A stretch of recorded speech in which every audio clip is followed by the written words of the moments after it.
Good afternoon. Good afternoon, everyone.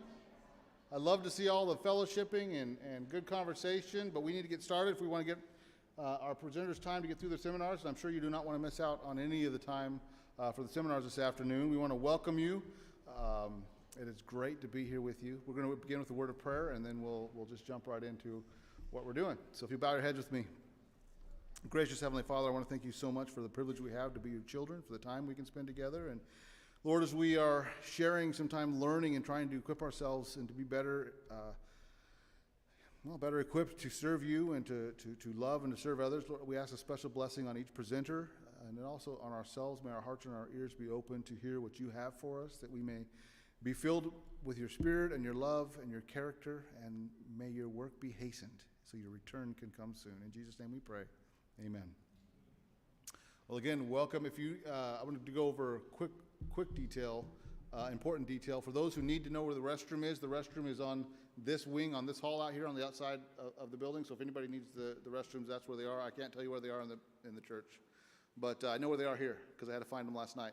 All right, so tonight we're going to spend a few moments introducing, not tonight, this afternoon, we're going to give a few moments for each of the presenters, the seminar presenters this afternoon, to share briefly what they're presenting and what their seminar is going to be about. So we're going to go ahead and start on this far side over here and invite the McCrary team up. And they're going to share what their seminar is and where they're located.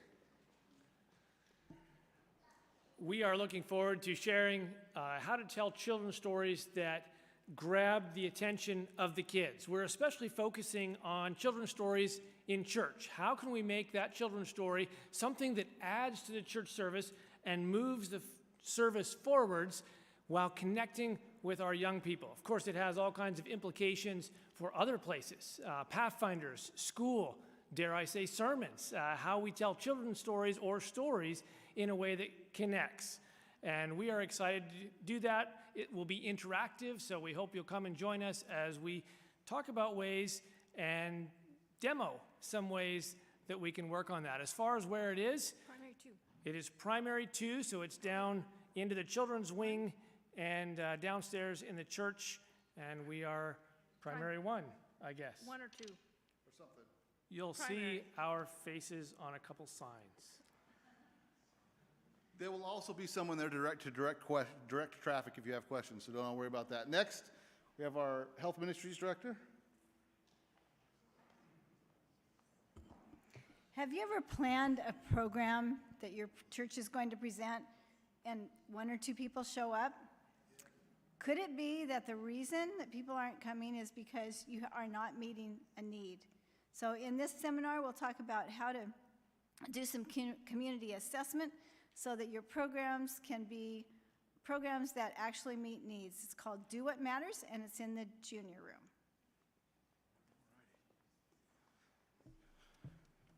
Next, we have Eric Brown. Good afternoon. We're going to be talking a little bit about a challenge that some of you who sit and study or observe your church finances may recognize. Often we put a lot more of our finances and energy into things that are serving us and keep the wheels in the church running. We call them in-reach activities. And then that usually produces a little bit of guilt on the part of those who have a heart for mission and realize, well, we should be doing more. And when we say more, it means more. And we're going to talk a little bit about what happens if we think about it in terms of working smarter instead of harder. Rather than using guilt to try to drive more activity in the same 24 hours, how do we take what we are already doing and utilize that for the kingdom of God and serving others outside of our fellowship? So we're going to be down in the junior high room in the same general trajectory that those others were in the children's wing, the University Church.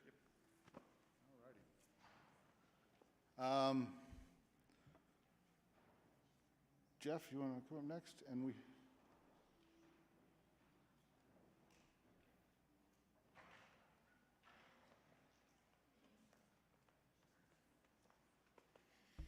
Hello, I'm Jeff Wines. I'm the Youth and Young Adult Director in the conference.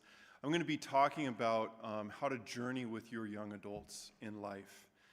It's called Growing With and Journeying with Our Young People.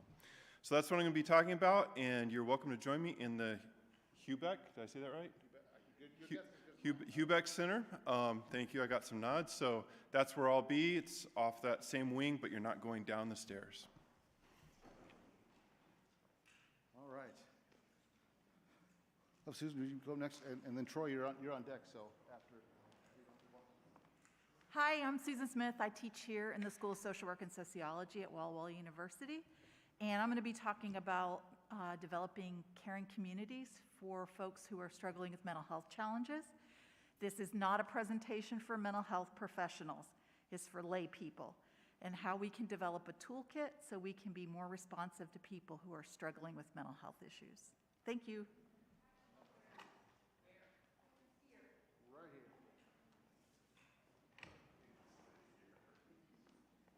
Hello, Saints. I'm Troy Fitzgerald. I've been here at the Walla Walla University Church for 24 years. Oh, I love it. I love this good gospel that we get to share, and I'm just loving our work for our church. However, I found a gem. Now, most 15 minutes that we'll do in our seminar, it's probably something you might have been heard before. There's a reminder. The rest part, I'm going to share a way to actually change the world every day. And when I found out, my days are different. It's a different way to organize your life, your heart, and your priorities, and then your actions. When I did that, I'm never going to go back. So I'm going to stay on this track until we go home. So if you want to check out that, you want to have some free stuff, come and see me. Oh, yeah. Over at the church, over there, the youth room is on the top floor over the offices near the parking lot, but the youth room in the top there, you'll find me there in the hallway. So bypass the sanctuary. Don't do that theologically. We need that, okay? But go to the left side with the hallway on the side of the church, and there's the youth room. I'll be there. And last, we have Stephen Frog.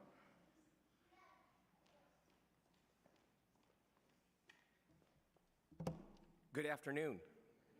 Are we excited to be here? I am excited to be here because I'm going to present this afternoon a seminar on prayer called House of Prayer. Did you know that Isaiah and Jeremiah both gave prophecies which the Lord Jesus actually spliced together when he said, "My house shall be called a house of prayer for all nations"? But you have made it into a den of robbers. Friends, every great revival throughout all of time has been sparked by prayer, sustained by prayer, and only keeps going as long as we keep praying. This is God's mission, and his Holy Spirit is capable of doing amazing things in our life. I was a homeless man living in a bus stop when God called me. There wasn't anyone sitting here today wanting to hear me preach. And you still don't want to hear me preach unless the Holy Spirit has something to say through me. If you want to know what it means to be, not just to be part of a house of prayer, but for you as an individual to be a temple for God to pray his closing prayers here at Earth's history's final moments, join me for House of Prayer. Thank you. I do not know. And the reason I don't know is it's moved 3 times. Twice. 2 times. Maybe it was 3 times. Yeah. It was 3. So okay, for that, yeah, you go. Okay, I can go. You go. So I don't know what the classroom name is, but there will be a sign. All of these, the seminars will be either here in the youth room in the church or on the children's wing in the church below Hubeck Chapel. So Hubeck Chapel. So we will have people direct you to get there. His is the last classroom on the left that's going to be there. Now, if you have challenges with stairs, or you just don't like stairs, you can get into the youth wing on the side of the church where the dorm is. The first door down there, we'll have somebody at that door to show you how to get in, to show you where to go in if you want to get into those seminar classes. Briefly, are there any questions in 30 seconds or less? Yes? How many classes can you attend during this session? There'll be 2 full sessions, 2 session periods, so you can get to 2, unless you can clone yourself in that amount of time. But so the sessions will be repeated. So they'll give 1 session, and then you can go to the next one, and they'll do that. So, any other questions? He's in the children's wing down there on the base floor. And I think it's in the Walla University Church on the children's wing below Hubeck Chapel. Oops. Any other questions? Children's wing below Hubeck Chapel, down there in primary one. Primary one is what there'll be signs on the doors of people to direct traffic. Any other questions? Are these presentations given once or twice? Twice. Okay, that's all my time for today. We got the first seminar starts in 12 minutes, so giving you 12 minutes to get over there. And then Susan Smith is going to be here, so if you don't want to walk, you can stay here and hear that one. So, God bless.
to stay masked during the presentation, but I want to make sure that you can actually hear me. Yeah. How about, can you hear me even if I talk?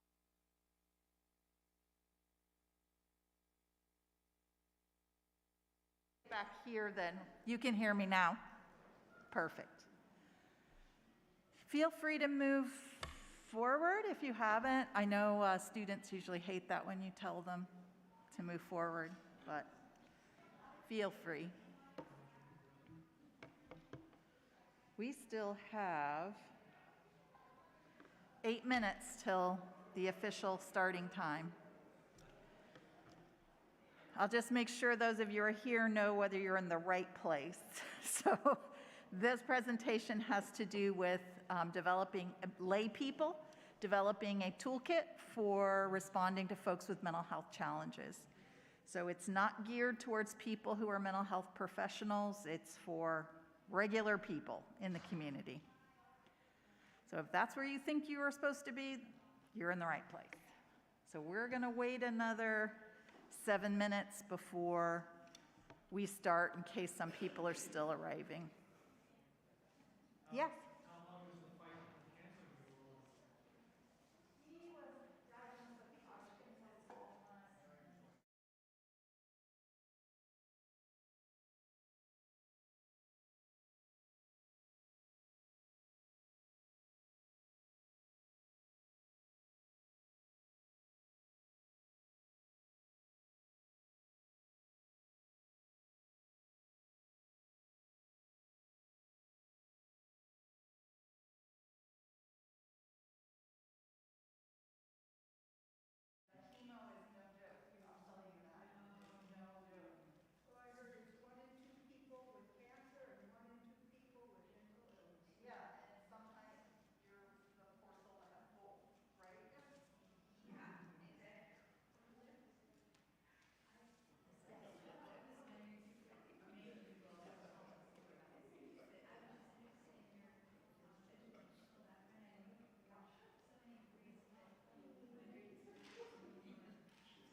So someone wanted to know what my educational background was.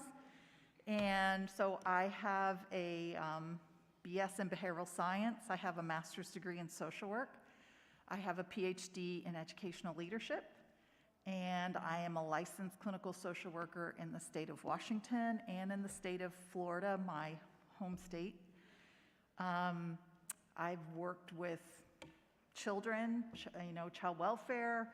I spent a lot of my time working in medical settings, everything from trauma center to heart transplant, liver transplant, rehab, pediatric physical rehab. I've done some private practice work here in Walla Walla. This is my 25th year here at the university. So I kind of have done a little bit of everything in the School of Social Work. I taught in the graduate school for a while. Then I was the director of the bachelor's program. Then I became the dean of the school. And the last 2 or 3 years, I don't know about you all, but the pandemic plays games with time. I think it's maybe 3 years now, is we just start I just became the director of the Doctor of Social Work program. So it's the first doctoral program at Walla Walla University, and we are going to graduate our first cohort at graduation in June. So we're very proud of them, too. Yeah. I also am a certified instructor for mental health first aid, which is part of my interest in this topic. And mental health first aid is designed for just the average person to learn some things about mental health so we can just become more responsive to our neighbors. So one of my coworkers in the department, we've been teaching both community-based mental health first aid at churches, organizations, clubs, but we also teach it on campus twice per year to students, administrators, teachers, staff. We try to fill those classes first with students, and any spaces that are left in the class, we tell HR, human resources, and they give those extra spots to anybody on campus who wants to take it. So it's one of the few times that I can say that I've had a vice president, a student, a teacher, a secretary, all in the same class at the same time. So that's kind of my background. Any other questions about that? We still have 3 minutes, so I think I'm still going to wait a little while just in case. So what made you all, I have my ideas about it, but what made you all select this topic?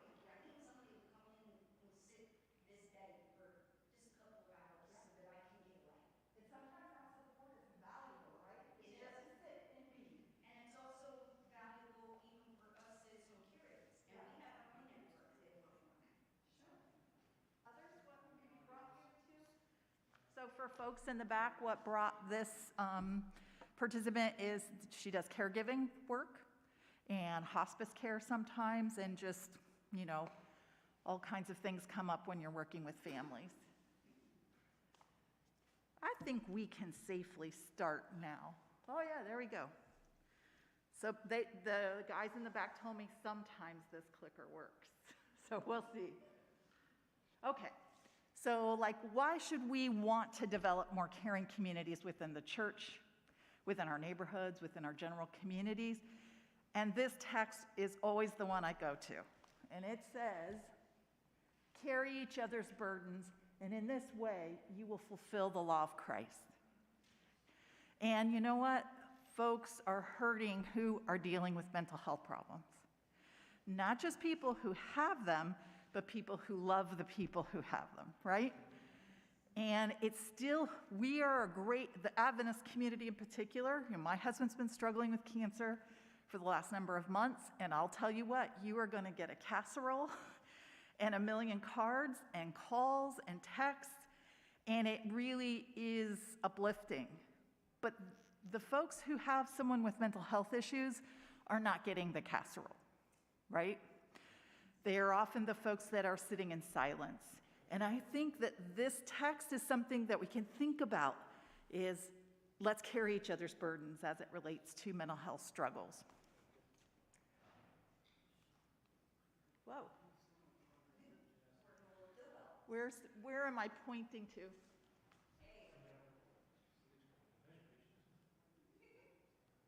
Okay, so I want to challenge you all with an argument for why you need to spend more time than this 1 hour on this. Because it's not going to take just 1 hour of our time sitting in a room listening, right? So that's going to be my challenge, is I'm going to give you some basic information, but I also want you to feel challenged to do more than this hour. And part of the rationale in that argument is this is a common concern. So they estimate about 1 in 5 people will be diagnosed with a mental illness in a year, in a given year. So, and over the course of a lifetime, so lifetime prevalence is about half of us will be diagnosed with a mental health illness. So that is not, you know, suffering is a universal human condition, correct? We've all felt anxious. We've all felt sad. We've all dealt with grief. We've all dealt with crisis. But some of us have had these experiences severe enough that they have also been diagnosed with an illness. So if you think about over the course of someone's life that 50% of people will be diagnosed with a mental illness, there's probably another 50% of people who love that person. So it impacts probably all of us, We're probably at near 100% of people who are impacted. So this is one of my arguments for why I hope you'll invest more than this hour in becoming part of a caring community. So here's what I'm going to put in your toolkit. So these 5 things. I need to turn around, but I want the folks in the back to be able to hear me, so I think I'm going to do this. So one is I want you to be aware of the most common mental health problems. You know, I've been studying in this area for many, many years, and there's always something new to learn. But for the average person, it's just being aware of what are the most common things to expect. That's half the battle. Then I'm going to give you some information about areas that you could get additional training in as a layperson.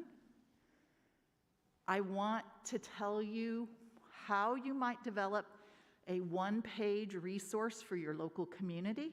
So it's on your shelf or on your refrigerator, and it's something that you could grab quickly if you needed to.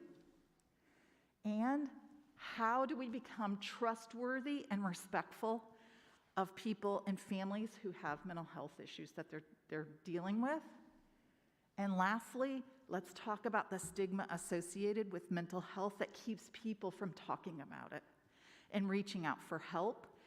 And we're going to talk about the recovery model, which normally we associate with substance abuse, right? But the recovery model is also moving into the mental health realm as well. So that's the areas we're going to cover.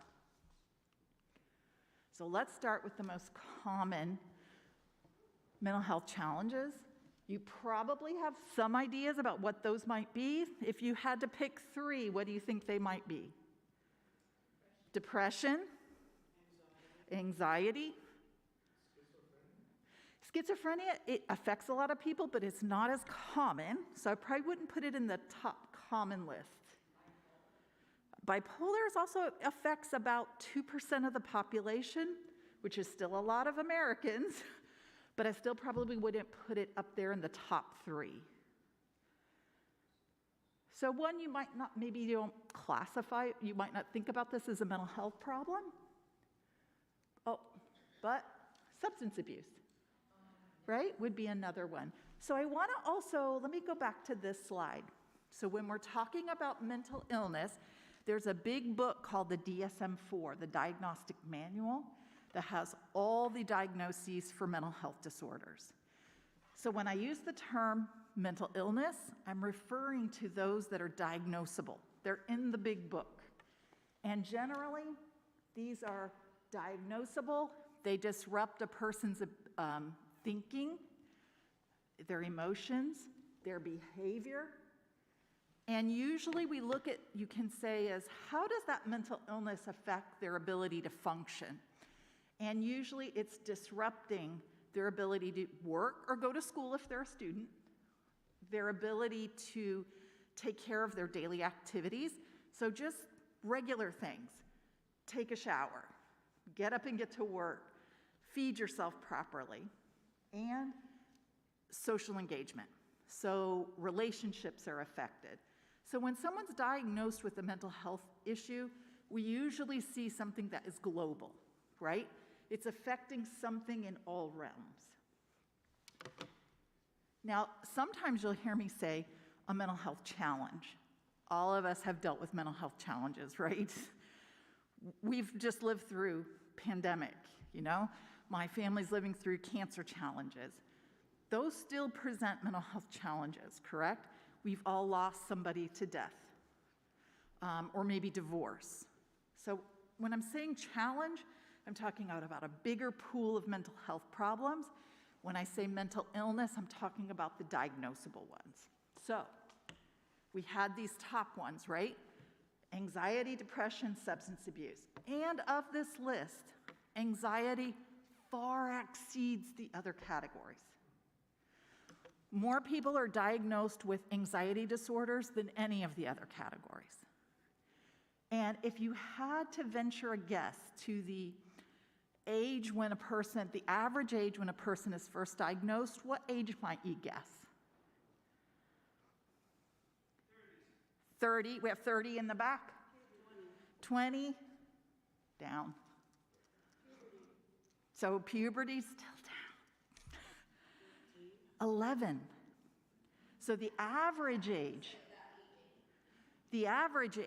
of being diagnosed with an anxiety disorder is 11 years old. So it's one of those disorders, probably has some temperament and hereditary aspects to it, right? Probably shy or more sensitive folks, that anxiety is felt quite early in life. It also, you think about that individual as they face other kinds of challenges, it might be really quite difficult if you tend to have that sensitive nature. So anxiety is the one that we have the most diagnosed cases of, and there's a lot of subcategories within that area. You know, you also wonder, what's the pandemic going to do in terms of the young people as they've lived through this scare of, living with a deadly disease. So in terms of mental health challenges, this is not an exhaustive list, but I've added some things that are also common challenges for people at large. Relationships and family issues, that's pretty universal, right? I don't know about you all, but I haven't had every relationship I've ever been in go smoothly over the course of my life. Situational crises, these could be loss of a job, illness, it could be just a variety of things that related to a crisis. You had a car accident. Could be any of those kinds of things that created a temporary crisis, loss of equilibrium, but most people are able to kind of recover with that with their own support system. And death and dying, right? Common area that death and taxes, that we can't get through life without dealing with those. You could add many more things to this list, but these tend to be the big areas. Is our neighbors, our church family, they're often dealing either with a loved one who has one of these common diagnosable illnesses or situational issues, like the loss of a job, like a divorce, like difficulty with maybe one of your children. Someone important in your life has died. These are typical things that we might face. So, and again, if I want to continue to make my argument to you why I hope you'll spend more time than this hour. So the other thing is, it's common for people to have what we call as co-occurring disorders. They have both a mental illness and a substance abuse problem. So if we look at this chart, so we have like 38 million people who have substance abuse issues. That's the yellow and green together. And about 53 million people who have mental illness. So that's the diagnosable group. But look at this 17 million. That's a lot of Americans, right? Who are dealing with both substance abuse issues and mental health diagnoses. It's a real chicken and egg situation because, is it that alcohol, the most commonly abused drug in the US? Is it that the substances are used to deal with anxiety and depression? Is it using a substance then creates these mental health symptoms? It's hard to tease out. There are not enough treatment centers that treat both of these at the same time. Typically, they treat substance abuse first, and then they treat the mental health issues. But that's the other thing is remember, some folks are dealing with both of these things at the same time. So we talked about the pandemic. So SAMHSA, which stands for the Substance Abuse and Mental Health Service Administration, SAMHSA is one of the big agencies in the US that gathers data and produces prevention programs in the US. So they just this is the latest SAMHSA report from 2020. They survey tens of thousands of people. So this data captures some about COVID. And what it reveals is it has caused it's our perception as Americans, all of us are feeling, the majority of us are feeling emotional or mental health issues related to the pandemic. So if you are light blue or red, you are saying it causes you some distress. So let's see if I get a pointer on this guy. Uh-oh, what did I do? Here we go. Ah, good. You see my pointer? These are people with no mental health problems. Still, the majority are saying it causes them problem. But if you have a mental illness or a serious mental health issue, it has caused you substantial distress. So this is the perception of people themselves, saying this is how I feel in relation to. So this is another layer of concern about mental health. You hear people saying they feel post-pandemic that we're dealing with a mental health crisis, right? We hear teachers saying this, from little kids to college students, employers. So this is a whole other layer that we're not sure what we're dealing with after this. So the other thing is that it can have another argument for more investment in your time is the negative effects that it can have on your life. For instance, it can be things like productivity, not functioning as well as work. Sometimes this puts people at risk of losing their employment. Or maybe, getting the kids off to school, getting the laundry done, going to work. All of those things suddenly are much harder than they used to be. Or just the general quality of your life. That you don't feel pleasure related to things that used to bring you pleasure. Relationship issues, and it interferes because of that sense of withdrawal. And our emotions, our brains are connected to our bodies. And it's not uncommon that people either start to develop health problems or the opposite. You have a chronic health problem that then also you develop a mental health issue. But the most serious concern relates to loss of life. Substance abuse and suicidal feelings. The others, there's at least some hope that a person could recover. Like with treatment, maybe they can get better. But we want to have the goal of zero loss of life. That idea that you think somebody through feelings of despair or did not reach out for help ended up taking their own life. So those are particularly concerning. So these are statistics from the CDC about death to drug overdose. So this is from 2020. It's pretty recent data. And you see the trajectory up, right? This likely also represents the opioid crisis. So not all of these people, you would say, not everyone in this group has a substance use disorder, but probably a sizable number of them do. So I gotta actually turn to read these. Also, so this is the data from the CDC from 2000 to 2018. We've lost 47,500 people to suicide. I'm going to jump to that last point. That is nearly 2.5 times the homicide rate in the US. We hear a lot about crime, correct?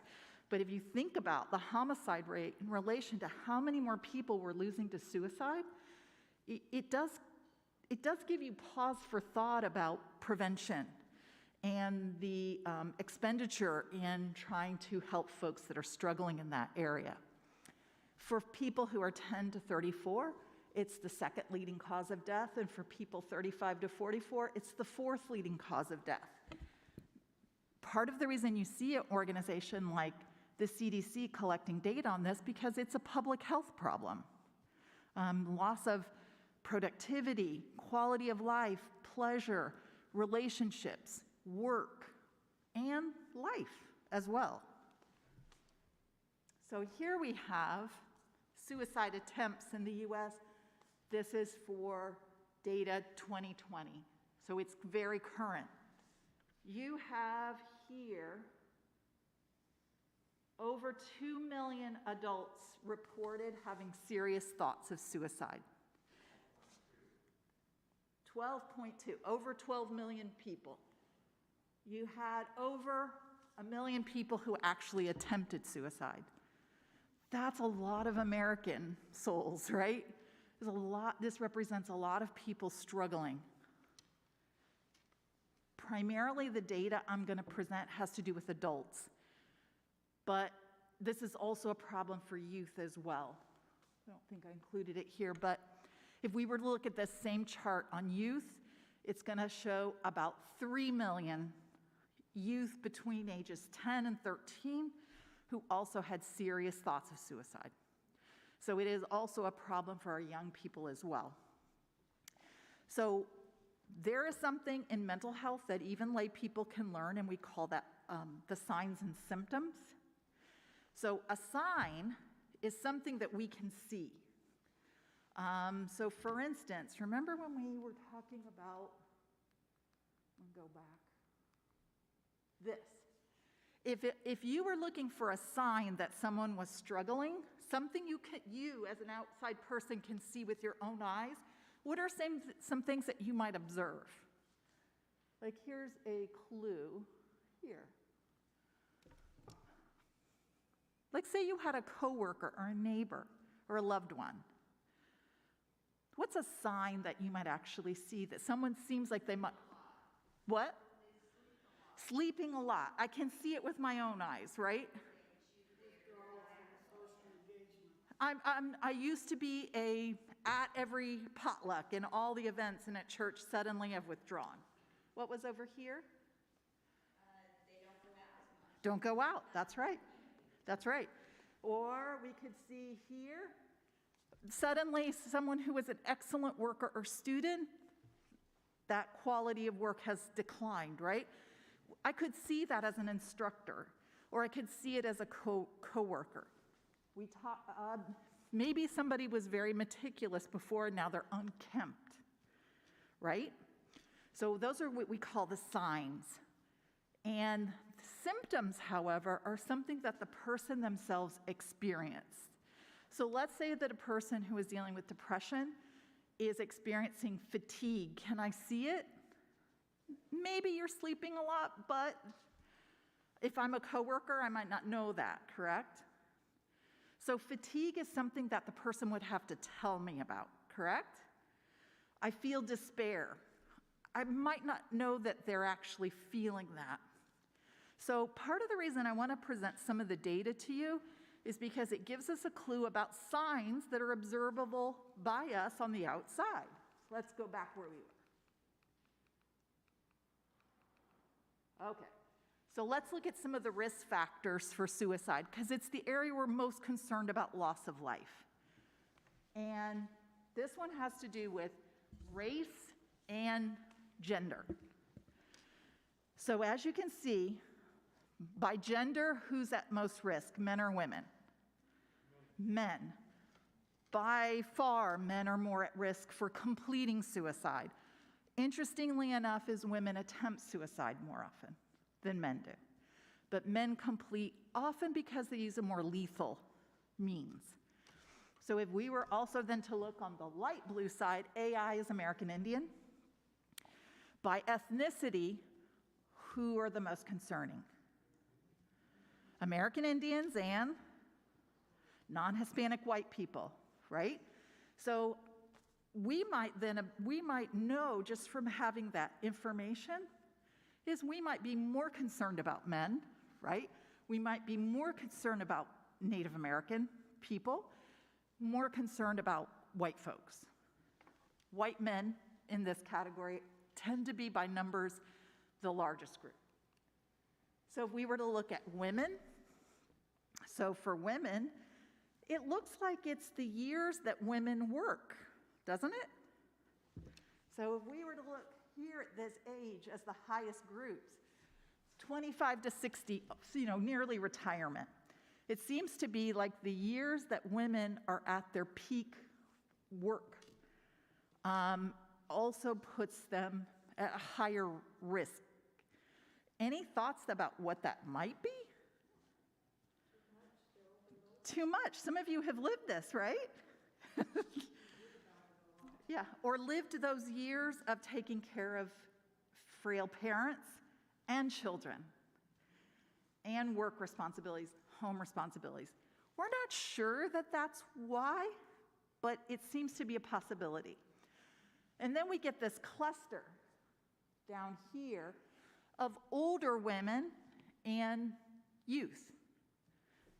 Children, a concerning uptick in very small children, but our older women and our teens seem to be down there in the middle. Now let's contrast this with men.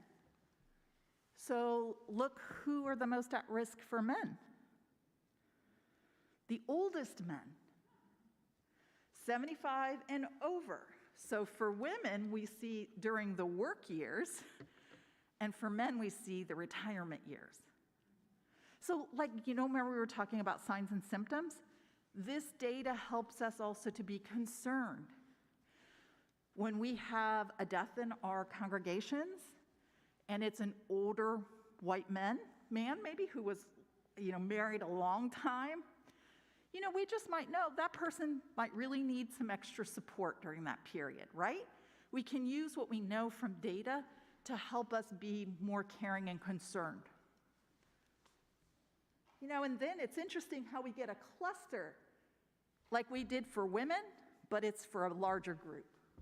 Again, children, there's an uptick, boys, not adolescent boys, but young boys. It's still low, thank goodness, but a little concerning uptick. Now let's look at rural and urban. So our navy blue side are men, the green are women. Would you have expected that us as rural residers are at greater risk than the urbanites? Wouldn't you think we live in the country, we're relaxed, we see the trees and the cows, but it appears that folks that live in rural settings are at greater risk. Some of the possibilities may be you can be isolated more in very rural communities and people not realize. We have less resources in rural communities than cities do. That's another possibility. There's probably other things that are worth investigating there. But again, for us in this conference, an Upper Columbia conference, that's a concern because a lot of our members and churches are in rural communities that are quite isolated. So dark represents higher suicide rates. So here's another compelling reason for us living in the West. The Rocky Mountain region has for a long time been the highest suicide rates. Washington, we're not white or cream, but when we look at our neighbors, especially through the Rocky Mountain states, very, very high suicide rates. So again, in terms of data being something we use for signs, knowing where someone lives might be a clue to us just as church neighbors, is that someone might struggle more because of the isolation associated with living in certain regions. We also don't get sunshine certain times of the year. I was born in Miami and moved here from Miami. I never even heard of this seasonal affective disorder that people have depression associated with the seasons. I live close to the equator, but it's definitely true that it's darker also in these regions as well. So do you feel some compelling ideas about the communities we reside in that give us a sense of seeing our neighbors as maybe you're just at risk even if you're not currently struggling, that I could ask those extra questions of support and care? So let's talk now about, so that is one section of your toolkit. So if you were to get more training, whether that's through reading, going to a conference, a variety of things, you're going to want to know more about anxiety, depression, substance abuse, and you're going to want to know more about suicide risk. And we know that we know that certain people we care about are at higher risk. So Here are some of just the basic biopsychosocial risk factors associated with mental illness, not necessarily suicide, but mental illness in general. So if we start with the biological, is having a chronic medical condition, including something like diabetes.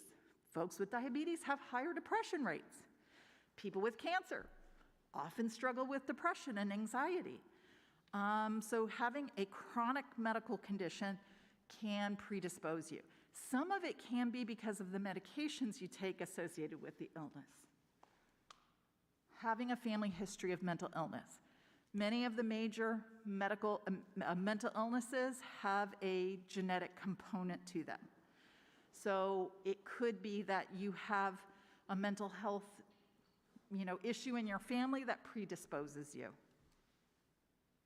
Having also a history of you yourself have a history of having a past episode of a major mental illness or a past history of substance abuse. In psychological, we're learning more and more about the role of early trauma on the development of mental health issues.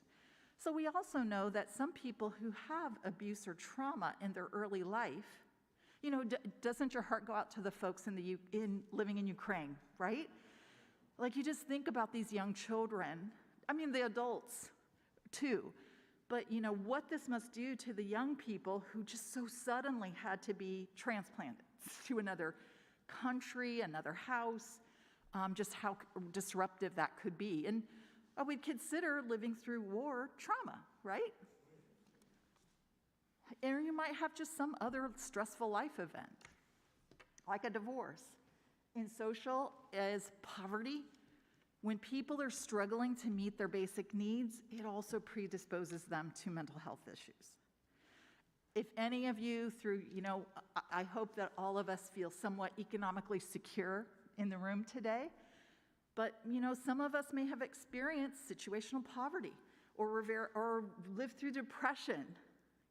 My parents were Depression-era kids, and they had a whole different way of looking at the world because of those experiences. So people who are struggling to meet their economic needs, it's also a stressor. Isolation, which we've talked about before, and certainly the stigma associated with mental illness, but there may be stigma associated with other identity. Maybe you're a member of a ethnic group or some group that has put you feeling like you're on the margins. So these are some of the things that put you also at risk. And here are some of the interesting protective factors. These are, if we think about lay people, these are all within our ability, correct? Good nutrition, we hope, is available to all Americans. Whether that's through our food banks or our food programs, but food is essential. How can you worry about the other major things when you don't know whether your food and housing is secure? So, good nutrition, regular exercise. People who are often very anxious and depressed do not move their bodies. So sometimes that supportive thing that we could do as church members may be taking a walk with someone. It might not even matter what you say to them, but first of all, you're present, you're there, they're moving. That's very helpful. In the protective factors in the psychological realm, people who have a good sense of themselves, that's often very protective for them. So the self-esteem that they have may also be this association of childhood events that were negative, may have impacted self-esteem, which also then impacts your ability to weather difficulties as an adult. And if you have some coping strategies. One thing that is good about being part of a church community is if you were in trouble, you may see your church community as a source of support. I remember my husband and I were in Australia just as the pandemic was beginning. Well, Washington, we hadn't had a case in the US yet, but Australia was going to shut down while we were in the country. And my husband and I were thinking, okay, so what will we do if we don't get on the last plane to the U.S. And we both thought well, probably the first thing we would do is go to one of the Adventist churches, right? Like, I didn't know anybody that went to an Adventist church in Australia, but I still considered that part of my extended social network. So in social, isn't it interesting that spirituality and religiosity has a protective factor? And for many of us, we can probably identify with using our faith and our faith practices to help us cope, correct? You know, and I would say probably for most of us, the high one is going to be prayer, correct? Our personal devotion life, our prayer, our sense of God being with us in dark times, those are also coping strategies that help us deal with difficulties. Having a sense of cultural identity and belonging to that group, having good support services. People with very serious mental illnesses like schizophrenia tend to have some of the smallest support networks. You know, so when things go wrong, we were talking about homelessness recently in our community, and sometimes very serious mental illnesses are the precursor to them becoming homeless. And they often don't have these protective factors to help them recover. And then economic stability. Having the basic ability to get your food, shelter, and clothing taken care of is a protective factor against mental health issues. So here are a couple, there are many more than this, but I want to name at least a couple of education programs that are available that will help you learn more about mental illness. So one is called LEARN, and this was developed at the University of Washington. LEARN stands for Look for Signs, Empathize and Listen, Ask Directly About Suicide, Reduce the Dangers, and then in next steps, they tell you, like, what are the professionals you should consult. So even in our community here in Walla Walla, Comprehensive Mental Health, our community mental health provider, sometimes does trainings under LEARN. But since the pandemic, we've learned we can do everything online now, right? So you probably even can find programs like this, like LEARN or others, that are available just to do as a webinar. So the one that I'm most familiar with is Mental Health First Aid. This is an Australian program that started around 2000 and eventually has sort of circled the globe. And there are now millions of people who have been trained in mental health first aid. Its approach is similar to basic first aid, that, if I found somebody bleeding in the foyer, I don't know how to do surgery or the other things, but I do know what to do with basic first aid until the ambulance gets here, right? Apply pressure, make sure they're, not going into shock, keep them warm, keep them awake. I could do all of those things until I hand that person off. But I wouldn't leave them alone, correct? Mental health first aid operates off a similar idea. If we encounter somebody who's dealing with mental health symptoms or signs, is what would I do until I can hand that person off to an appropriate mental health professional? So it's the same idea. And it uses these steps that you'll see are somewhat similar to LEARN. Is you assess for risk of suicide or harm, you listen non-judgmentally, give reassurance and information, encourage appropriate professional help, and encourage self-help and other appropriate strategies. So these are two programs that you could do. You can find mental health first aid taught free in most communities in the US now. So this is very common. But there are other programs besides this. So I encourage you to go to some that go specifically talking about things like anxiety and depression and the things to look for specifically for suicide prevention. So here's the other category for your toolkit that I would challenge you to do, that you can do even if you haven't taken a specialized training course. And that is to start developing a one-page little document that has all the numbers in one spot. So part of the problem is that most people, by their own report, in surveys say that they have delayed seeking services. They say some, like 40% of people with a mental illness did not seek treatment in the prior year. Like, so that's somebody who knows they have a mental illness and didn't seek treatment. And people often don't seek treatment either. They can't afford it. They don't know where to get it. I mean, you might live in a rural community that it's not readily available. The pandemic has also brought us telemental health, which I think has been good for underserved communities. And you should consider in your own community, what's the cause of the barrier where you live? In Walla Walla, we don't have very many psychiatric services for the size of our community. Many years ago, St. Mary's Hospital had a psych unit, and when the psych unit was open, we had psychiatrists who admitted there, right? They practiced through the psych unit. And when the unit closed down, the psychiatrists one by one left. So consequently, for the size of our community, we really don't have enough psychiatric providers. We have some, but not enough. And we also have a higher suicide rate here than our surrounding areas. So I know that that's one of the barriers in our own community. Some people, the barrier is they can't afford it. They don't know where to go. I will tell you in church communities also, some people equate mental health problems with a deficiency of your own faith and spirituality. And we can help with that, right? We can help normalize people's experiences with mental illness and empathize with that.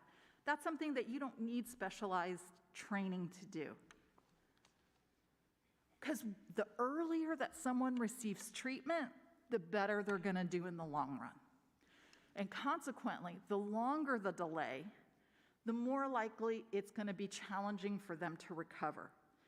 It may also be an explanation for the high suicide rates that we're seeing, is that people don't seek treatment. At least when somebody seeks treatment, they're connected to somebody. Somebody knows you're out there. Okay. So, if you were developing this list, so what would be on it? So let's start with, you should know who your mental health and substance abuse providers are. For us here in Walla Walla, we have Comprehensive Mental Health. That's our community mental health agency. And they do we have a couple of agencies in town that do substance abuse, outpatient. But the only detox center is in Pendleton.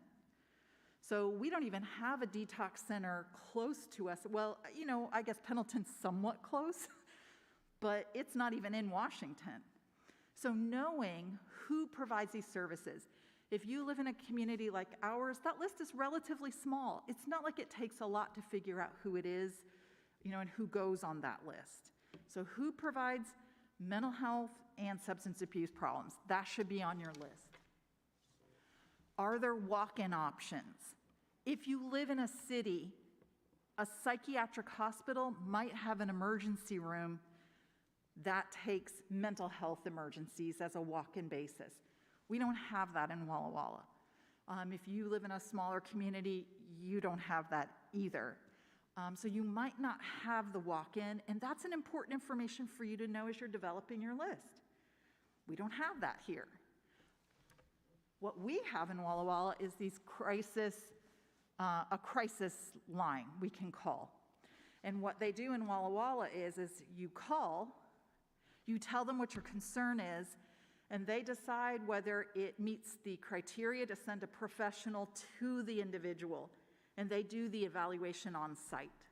And then they decide what's in the best interest of that individual. Those professionals will decide, that might be in your house, is whether they need to have medical intervention, whether they need to go to detox, do they need to be admitted to the state psychiatric hospital. That's how we deal with crisis evaluations in a smaller community like ours. And then there's hotlines. So I'll show you what some of the major hotlines are that are 24/7. A person could call this at any time of the day or night, and someone who is trained to deal with crises will talk to you. So these are the things that should be on your list. And these are the professionals. So your primary care provider. So who are these folks? Who are your primary medical care providers? Your family doctor. Who else? You know, not all of us see a doctor. Yeah, yeah.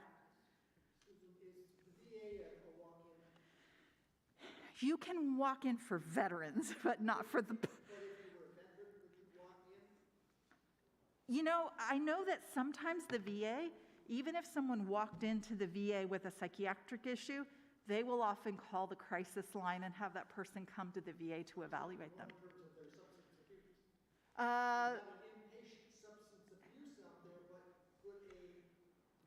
think that they could walk, you know, I don't know that, I think they could walk in and somebody would connect them to the right resource in the VA, but I don't know that we would interpret that as a true walk-in like the emergency room. You know what I mean? But at least is if somebody went, somebody's probably going to tell you, okay, you have to actually make an appointment to get an evaluation. So nurse practitioners would fall in this category, physician assistants. Sometimes people are more willing to talk to their medical provider than they are to a mental health provider. Does that make sense? So, you know, where somebody could get asking them questions about who's your medical provider. And you know, the reality is we also want to rule out for many people, is this a medical issue? Some people are having a medical issue that presents itself also with mental health issues. So those are important people. And who are the mental health providers? So who do you think about? Your counselors. What other professions? Psychiatrists would come in this. Clinical social workers, mental health counselors. Did we say psychologists? Psychologists come in this category. One thing about a psychiatrist is a psychiatrist is a medical doctor also. And their specific training has to do, they understand the brain, neurology, and they understand mental illnesses, their diagnosis, their presentation, and most importantly, they also understand the medications that may be needed. Yes? I think it should be noted that pastors are not on that list. Pastors are not on this. Well, you know, are you a pastor? How do you feel about that? How do you feel? Do you feel? My training, I'm not a professional provider. Okay, that's how you feel as a pastor. It comes to us. We're some of the First people, right? They are literally the first ones that most people would run to. Absolutely. I would say the place that I might put a pastor that I think they probably should be on this list is I think pastors can be particularly good with situational crises, right? Death, loss of job, divorce. You may not know what to do in the long run with that, but I think pastors are often quite good at life events. And I think probably deserve to be on the list in that capacity. They train you.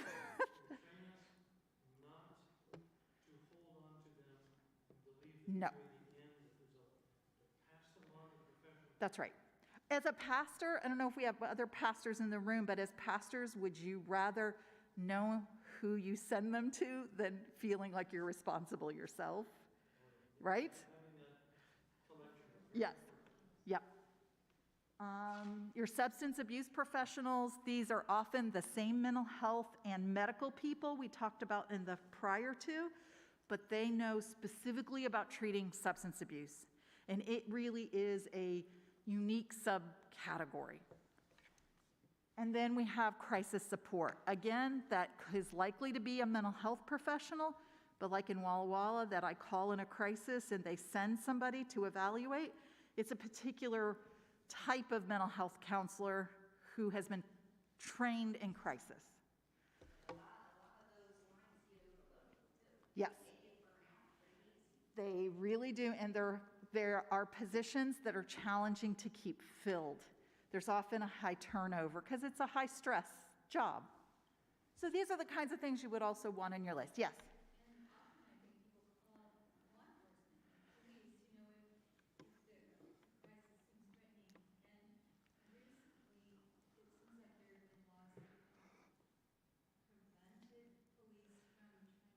Yes.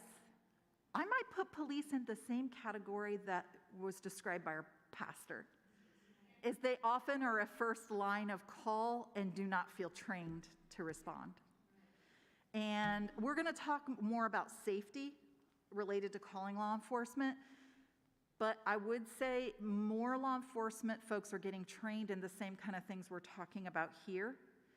But often the bizarre behavior that might be demonstrated out in the field where police is called sometimes put that mentally ill person at risk also.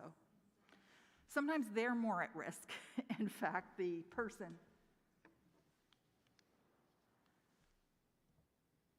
So, urgent and emergent situations, other things you would want to know. You would want to know your emergency room's contact. We only have one emergency room in Walla Walla, so that's pretty easy. It's one number for us.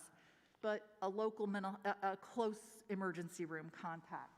Or if you have a psychiatric hospital or a psychiatric center that has inpatient beds that maybe can do on-the-spot evaluations.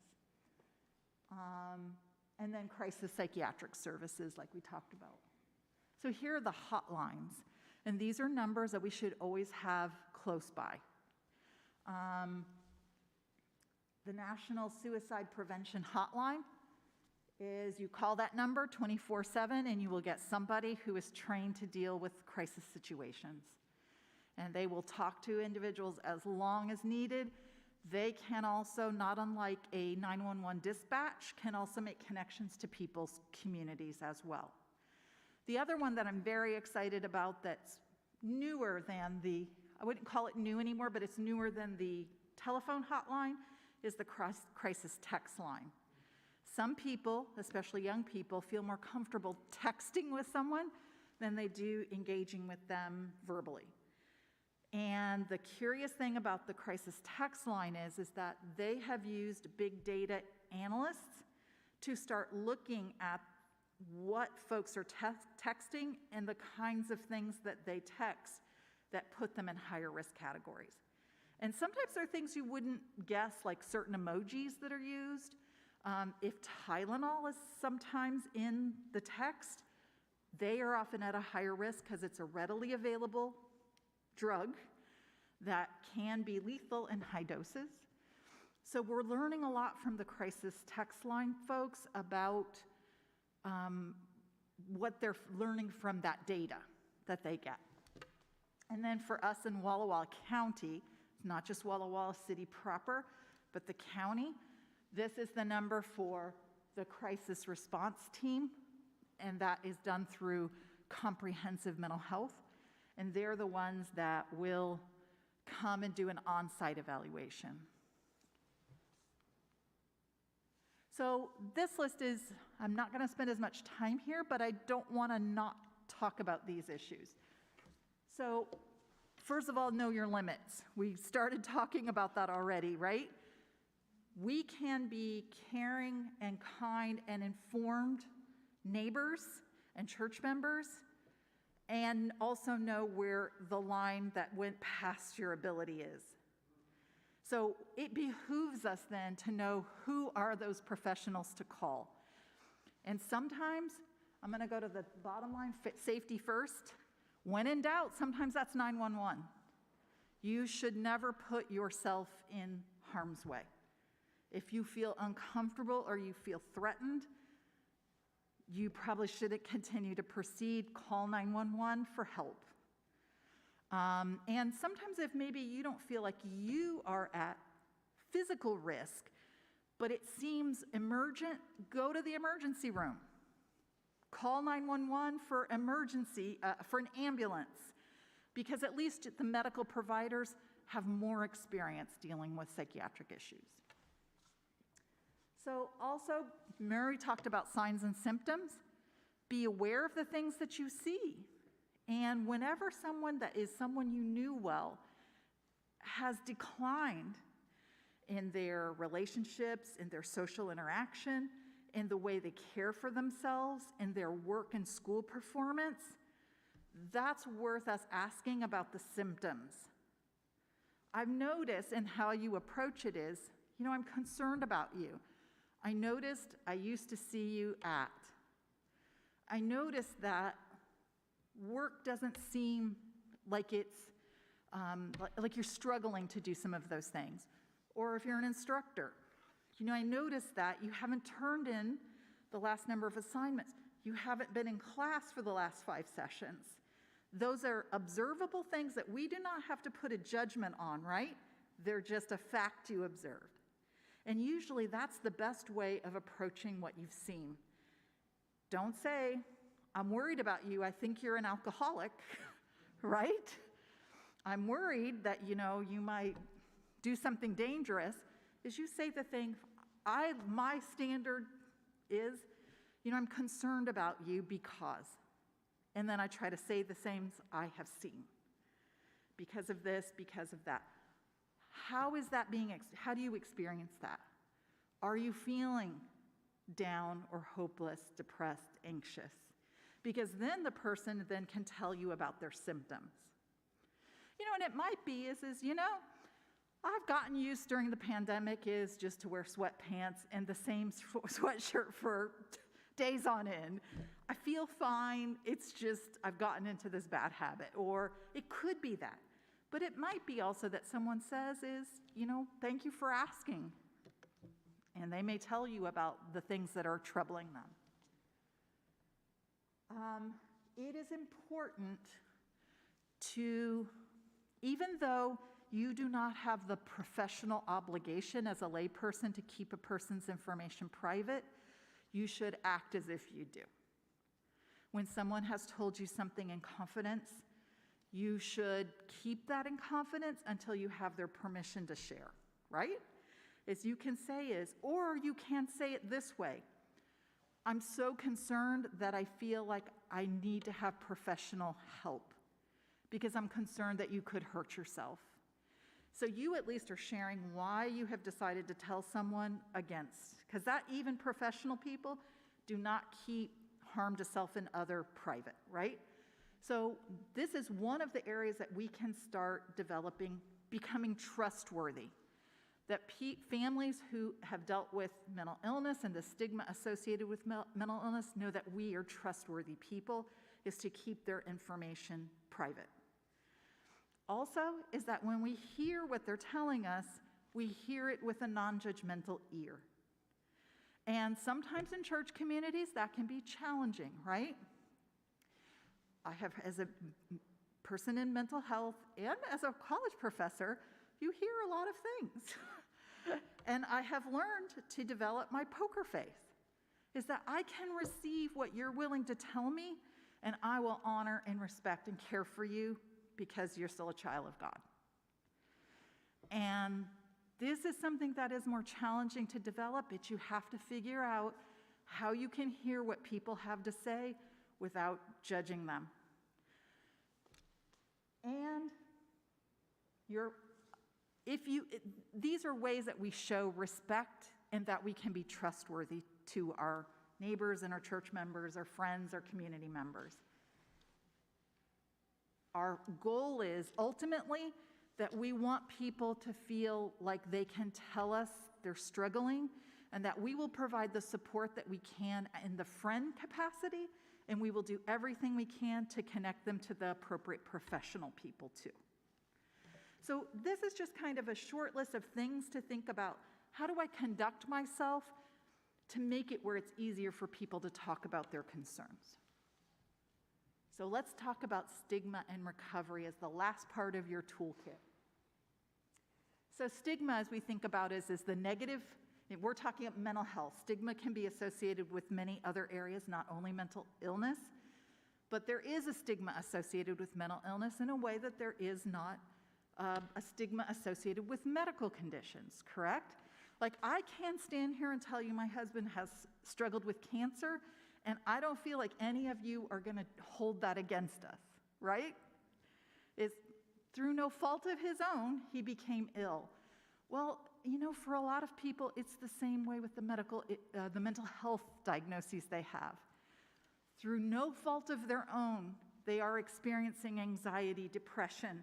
They feel hopeless. They feel sometimes like they wish they didn't wake up the next day, through no fault of their own.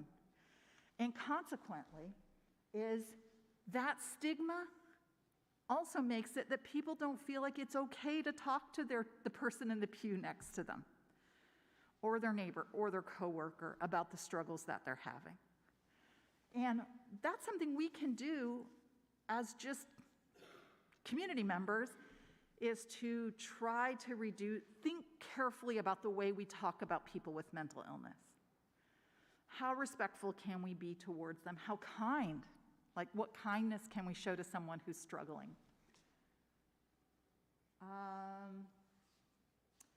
And part of the, maybe even life-threatening issue related to this is this can interfere with a person seeking treatment, seeking general support, and delay their recovery. And most people recover from the mental health situations that they have. Most people who have depression, you're more likely, if you've had a major depressive episode, to have it again in your life, but not everybody does. Some people have it once and they recover, they never have it again. Even some people with serious things like psychosis, a third of people with psychosis never have another episode again in their life. So we also have to have faith and hope that people can recover as well. And that has to do with removing the shame. And people feel shameful sometimes that they're struggling with mental health. So recovery. We know about recovery as it relates to substance abuse, correct? When you hear someone say, I'm in recovery from alcohol abuse, right? What they're saying to you is, I always will consider myself an addict or an alcoholic. However, I am not using. I still struggle with issues related to addiction, but I'm living with it. And I'm not abusing the substance at this point. This notion is starting to be applied to mental illness as well. Most people who have a diagnosable anxiety disorder, depressive disorder, substance abuse disorder, and all the other disorders in the big book, many of them have learned to live with the disorder. One of my former colleagues here at the university, Doug Logan, who used to be the dean of the engineering school, I gained so much respect for him because he has struggled with depression during his life, and he took every opportunity to stand in places like this and say to his colleagues and students, I struggled with depression, and this is how it affected my work, my relationships. Here's what I did to get in recovery, and I've been in recovery. That is a message of hope. First of all, it takes courage for someone in his position, but it also gives hope for anyone else who hears a message like that.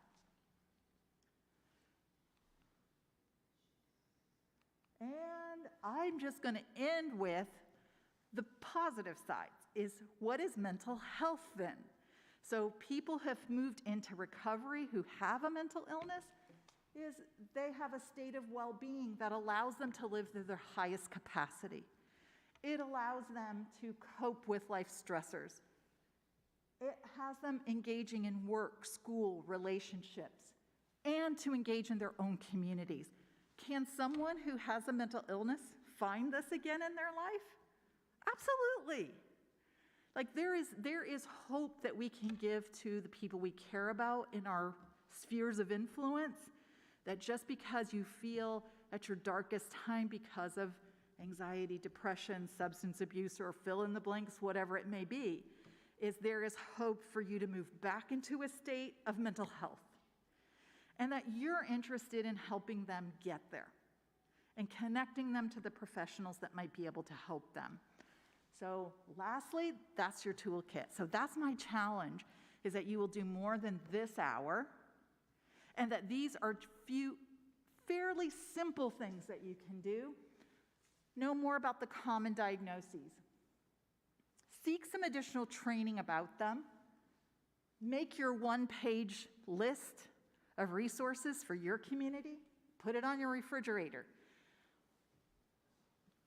Think about the way you can become trustworthy and respectful of the people around you, how we talk about people with mental illness, and let's use that to reduce stigma and offer hope for people who are struggling with mental health concerns. And I will end again coming back to that. Galatians verse is, carry each other's burdens, and in this way you will fulfill the law of Christ.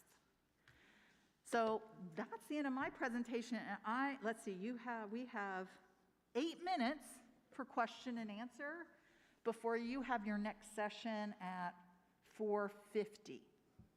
So are there questions? Yes. Is there a possibility of getting this information? This slide, I'd be happy to share it with you. So my email, I can just give you my university email address. It's susan.smith@wallawalla.edu. So if you email me, I'd be happy to share the slide deck with you. You're welcome. Yeah. If I've heard it once, I've heard it 1,000 times. I don't take my prescribed meds because it makes my body feel badly. What should we say to them? So if you're not a professional, is the encouraging word that you need to have is you need to talk to your provider about that. Have you told your provider? You know, sometimes they're right. You know, that is a bottom line, is sometimes they are 100% right. It is their right not to take the medication. Bipolar cases is a typical one. I'm thinking of maybe 2 or 3 that I'm working with right now that are bipolar. And if they would just take their medication, they would do better. I do it to satisfy XY. Yeah. And other times I do it, I don't do it because it makes my body do strange things. Yes. You know, so what I would say about that is, you know, an illness like bipolar disorder really requires medication, ongoing medication, usually your entire life. It is a person who is competent. It's their right to refuse. However, I think what we can do is encourage them to have conversations with their provider about whether their doses or different medication can be undertaken. I think often patients aren't open with their provider about the symptoms that they're experiencing or the dullness that some of them experience from the higher doses. Sometimes patients are put on their dose gets higher as their symptoms get worse, and then the doses don't come back down when they are doing better. And I can tell that because of how they describe Yes. their providers to me Yes. from time to time when I visit them. There are some psychiatric drugs for things like schizophrenia that some of the drugs have very significant symptoms that I can understand why they would be very troubling to an individual. So I would say for us as lay people, because even for me, even though I work in mental health, if I was talking with someone in my capacity as a church member, I would talk to them like a lay person because I'm not in a professional relationship with them. And I think what I want to be able to do is create an atmosphere where they're able to talk to me about the fact that they stopped taking their medication and asking them questions about that and trying to encourage them. Maybe they need a different provider. Yep. It's tough. You know, it's tough because you do see both sides of the issue, but it's common. In my world, there's a lot of bipolars out there that are Yeah. not willing to get prescribed. Yeah, I think where this becomes even more difficult is for the loved ones of the individual who are living in the same home. Substituting alcohol for it. Oh, yeah, of course. Yeah. I can also say another problem with that is a lot of symptoms from diseases, especially in the mental Yes. Actually overlap each other. Absolutely. So somebody can have three different diseases, but if they have the same symptoms for each Yeah. disease, how does a mental health professional Yeah. sort that out? So sometimes when you have a medical condition that you're receiving medications for and a psychiatric that you may be getting, having symptoms or having other drugs, sometimes there is an overlapping of those symptoms and maybe side effects from, and sometimes what happens is people have a lot of specialists, and questions to be asking is, are the specialists talking to one another? They're not, yeah. My experience, I know that the list of resources is like a moving target. It is. What works in the month you put them together may not work 6 months later. Yeah, so I practice this. So my other colleague and I who teach mental health first aid, we use probably a page and a half resource list. We update it annually. We go back to it, we say, are all of these people, if there's somebody who's in private practice, are they still in private practice? What is their area of specialty? So it is something that you have to constantly do. It's a little more manageable in a smaller community, but you are 100% correct that you have to stay with it. One thing this community really lacks is good professional mental health. We do not have enough for the size of our community, especially people who manage medications like nurse practitioners and psychiatrists, psychiatric nurse practitioners, and yeah. Other? Yes. Have you had experience with Stephen Ministry, which is No. a church crisis ministry for lay people? I am not, but you know, it was interesting when to become a mental health first aid instructor, you have to go to a week-long training, and there were and you have to train with a partner. So it's not just you. You have so me and another faculty member went, but we found several people who were pastoral partners throughout the country, and their church had a particular ministry for people with chronic mental illness. And they were wanting to train their own congregations to be able to receive some folks that have some unusual behaviors who may now be attending church. So I thought, well, you know, that's really quite interesting.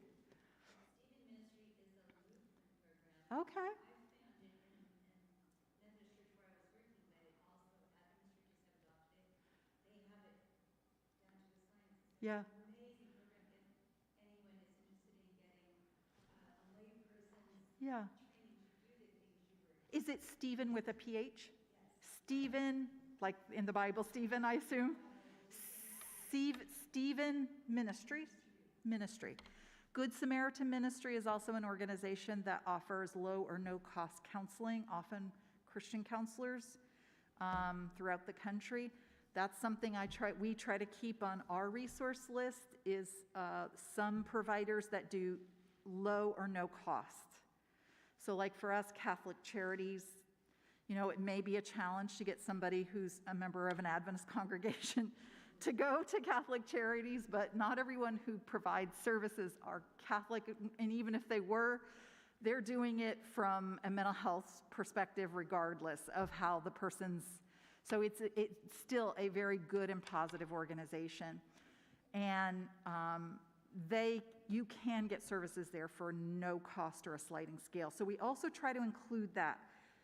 Sometimes on campuses, you might have a student who has insurance and doesn't want to come to the on-campus counseling center, or there's a wait list, and they may have the resources to see someone who takes insurance in the community. So we try to keep insurance, private practice, public practice, low or no cost also, so we kind of can open the door to all kinds of people.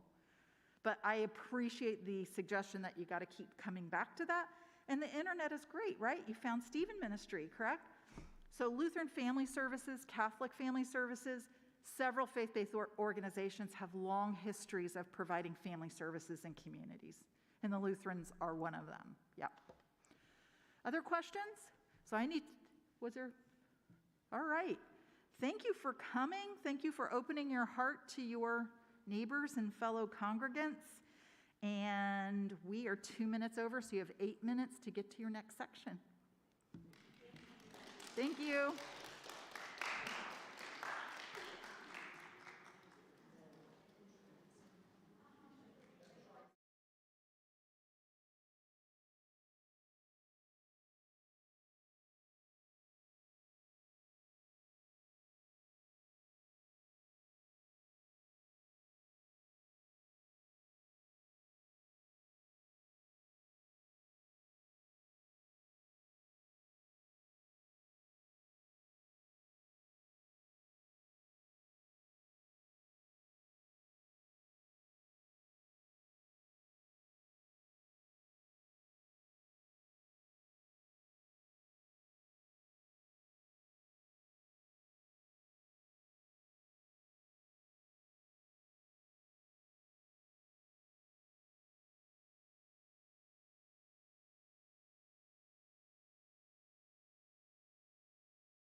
who have mental illness are struggling and could use the support of the people around them. And this is one of the burdens that we can do as neighbors and friends and family members. So basically what I want to do is I want to create an argument for why I think you should invest more than this hour in becoming more competent about mental health issues and how you can become more supportive of people in your congregations, your neighborhoods, your communities. So here's one of the arguments, is that mental illness is very common. They say about 1 in 5, so 20% of the population in any given year has a diagnosable mental illness.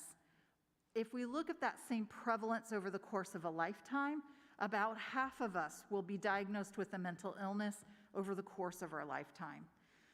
So chances are we have either struggled with a mental illness or we love someone who does.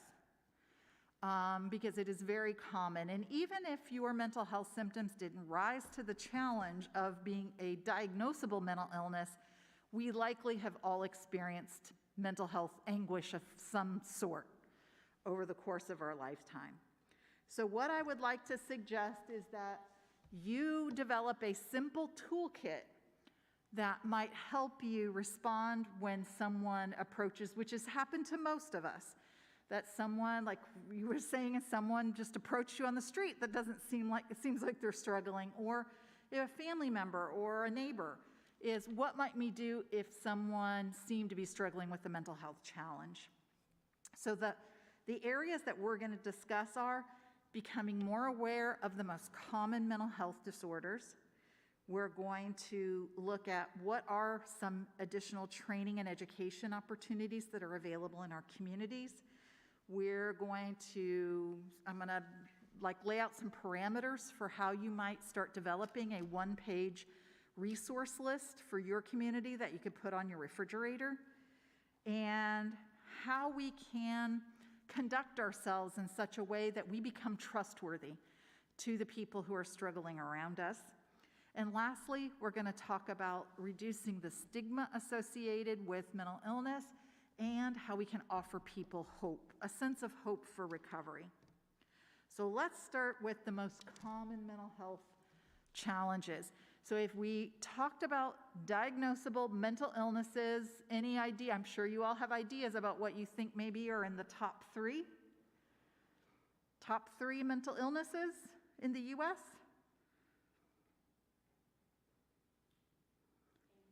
Anxiety. What was the other? Depression. And the other one I'm going to add there is substance abuse disorders. Here, I also want to, so that is true. Anxiety, depression, substance abuse disorders, the most common. And of those, anxiety dwarfs the other categories. More people are diagnosed with anxiety disorders than any other mental health concerns. Within that category, there are many subtypes. But anxiety is a struggle for many, many people. Could you venture a guess about the average age of diagnosis for anxiety disorders? What age do you think might be the average age? 20? Any other guesses? 15? It is lower than both of those. That's closer, 11. So 11 is the average age of diagnosis for anxiety disorders. So, that also tends to be one of those areas that we say it's probably one of the disorders that has a genetic component to it. It likely has people who may have, kind of tender temperaments, or a little bit more susceptible to their environments. But it likely is something that people experience quite early in their lives. And children, teacher, if you're a teacher of young kids, you're probably seeing that in your classrooms as well. So this is something that folks are living with. I want to back up, though, is just to use a definition, is when I say mental illness, I'm talking about the diagnosable mental illnesses. So there's a big book called the DSM-5. The DSM, the Diagnostic Manual, has every mental health disorder, and it's very thick now. It started out small, but it's very thick now. So when I say mental illness, I'm talking about the diagnosable disorders. They usually have a global impact on a person's functioning. They often affect a person's thinking, their emotions, their behavior. It interrupts their ability to successfully do, if you're a student, school or work, if you're an employee. It impacts your activities of daily living, general hygiene, showering, eating properly, just the regular things we do every day that we did to get to this building today. And it usually impacts relationships and social engagement. So when somebody has a diagnosable mental illness, we usually say it's frequent, it has a long duration, and it has a heavy impact. Now, with that said, when I talk about mental health challenges, I'm talking about everything that doesn't meet that criteria. So if we think about at least depression and anxiety, have we all felt anxious? All of us, right? You think about that spectrum. Some of us have probably felt very anxious over the last 2 years of the pandemic, but maybe we didn't rise to the diagnostic criteria, but still might be suffering. Have we all felt sad or even mildly depressed? It's a universal human experience, right? But some folks have had such serious anxiety and depression or other mental health problems that it rose to this global disruption. So I want to include not just people with mental illness, but also people who are experiencing mental health challenges, right? The folks that are suffering due to mental health issues. So if we look at depression, anxiety, substance abuse as some of the major areas of people suffering with mental illness, I also want to look at some common challenges, is who has not dealt with some kind of family or relationship issue that affected your mental health. That could be a dating, it could be a divorce, it could be a variety of things. So that's a very common experience as well. Various situational challenges. Lost a job, you were in a car accident, maybe were diagnosed with some kind of illness, or maybe death and dying, right? They say we can't get through life without dealing with death and taxes, correct? So there are many universal human experiences that cause us emotional distress that also rise to the challenge of how we can be more supportive of our neighbors.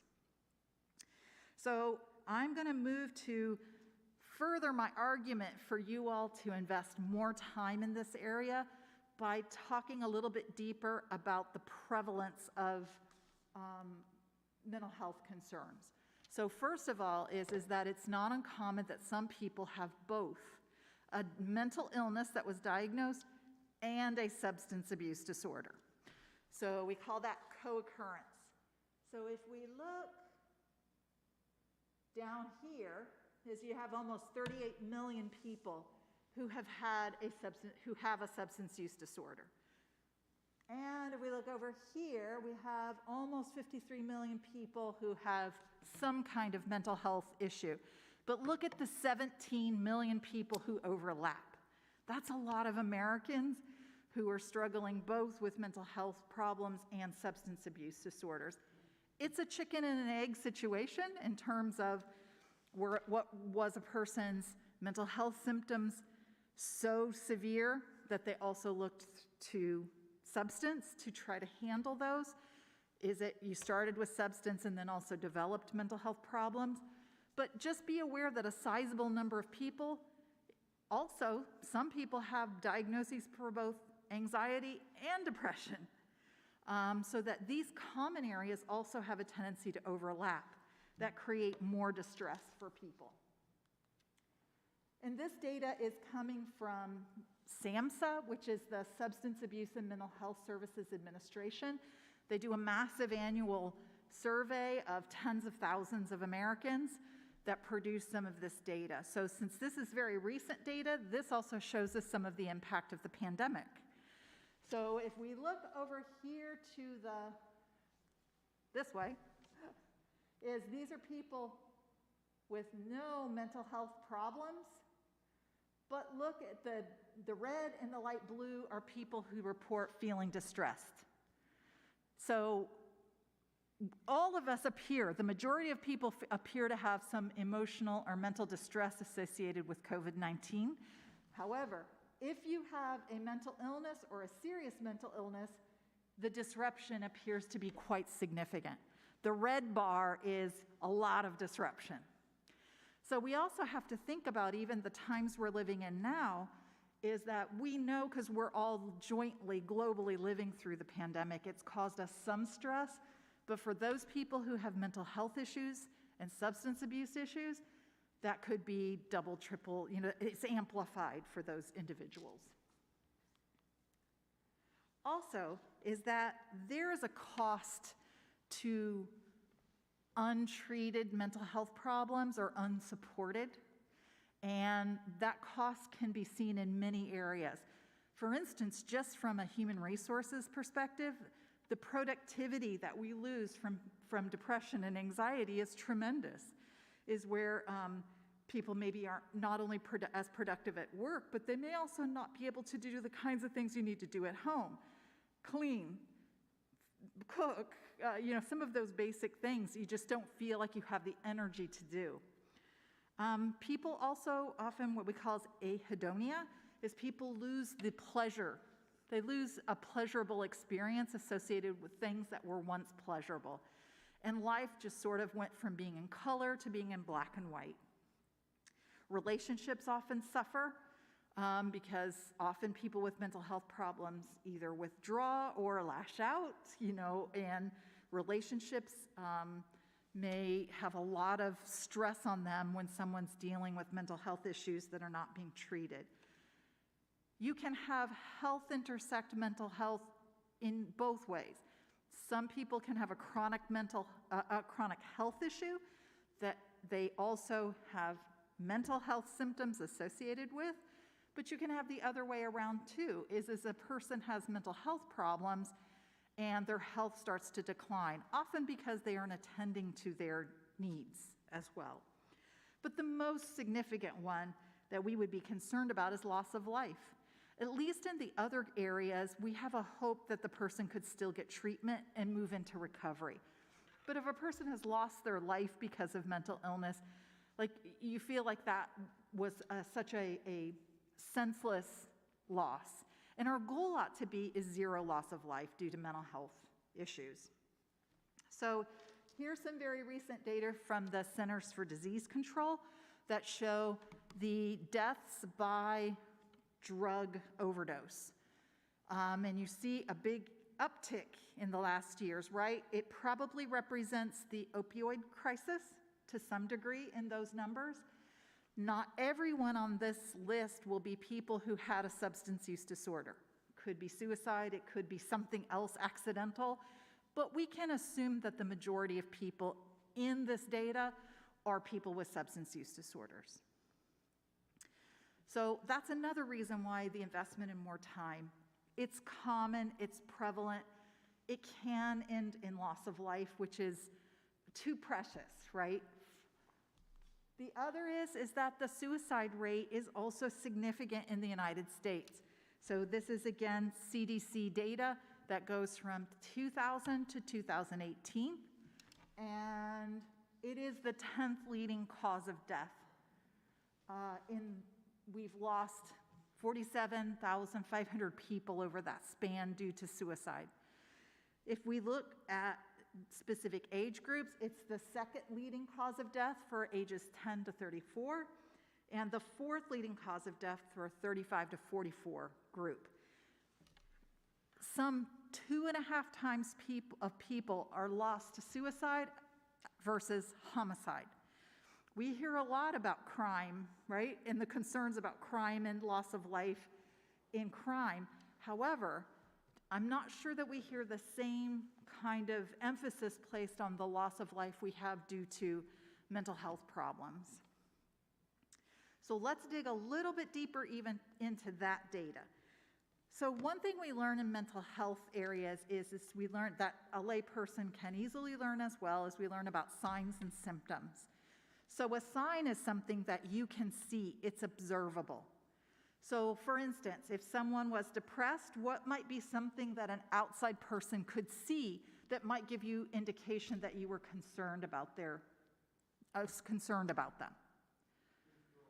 Withdrawal. We used to see them at all the potlucks, all the activities, and suddenly nowhere in sight. Or that withdrawal may be I was in a close relationship with them, and they have emotionally withdrawn. Other things? How might their countenance look? Probably not happy, right?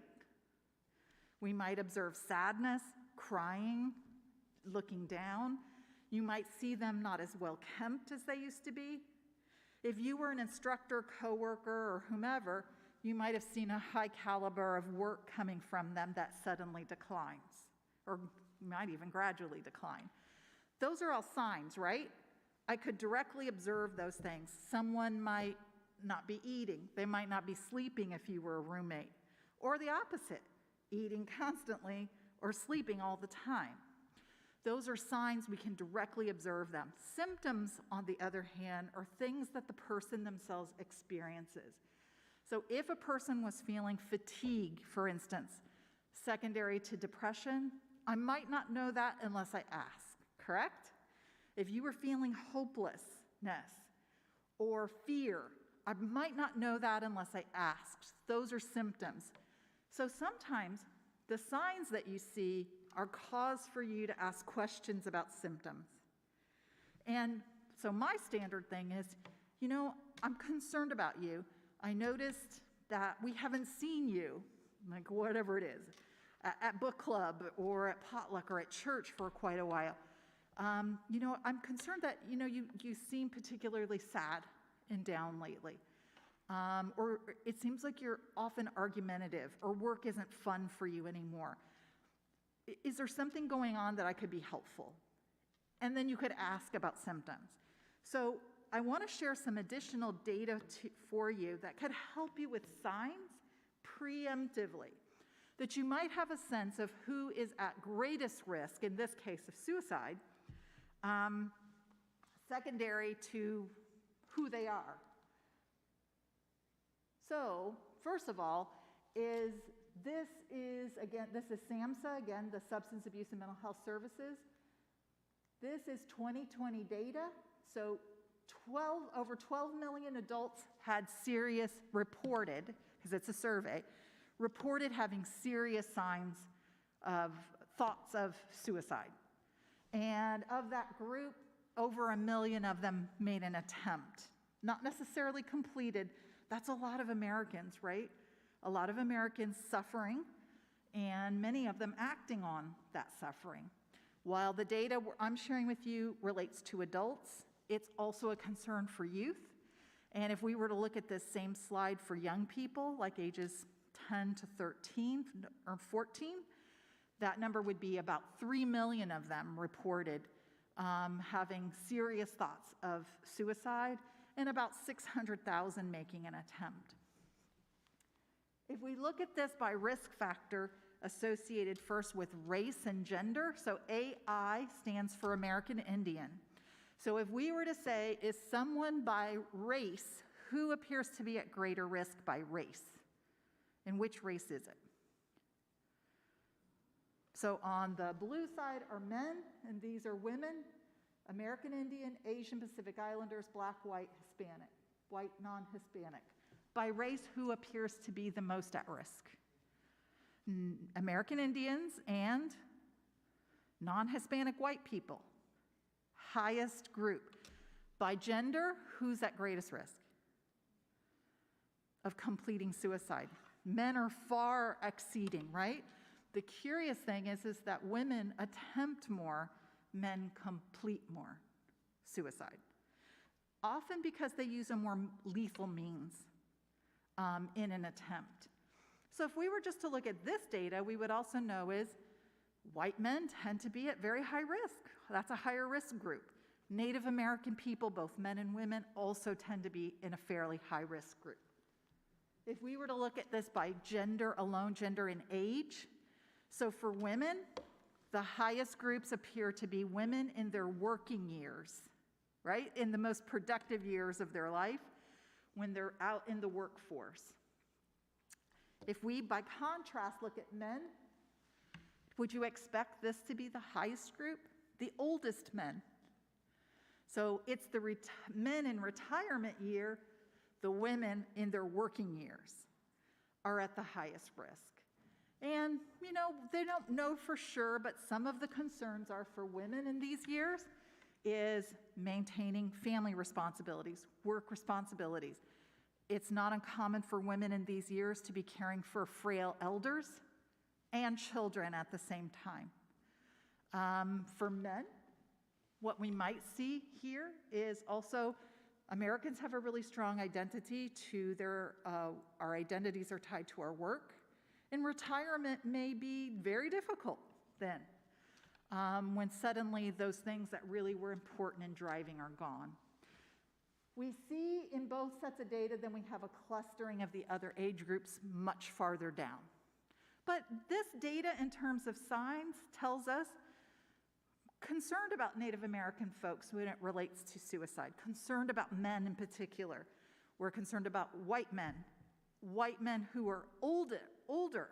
Like we can, in our congregations, we might know is that older gentleman who lost his wife might be in a higher risk group, right?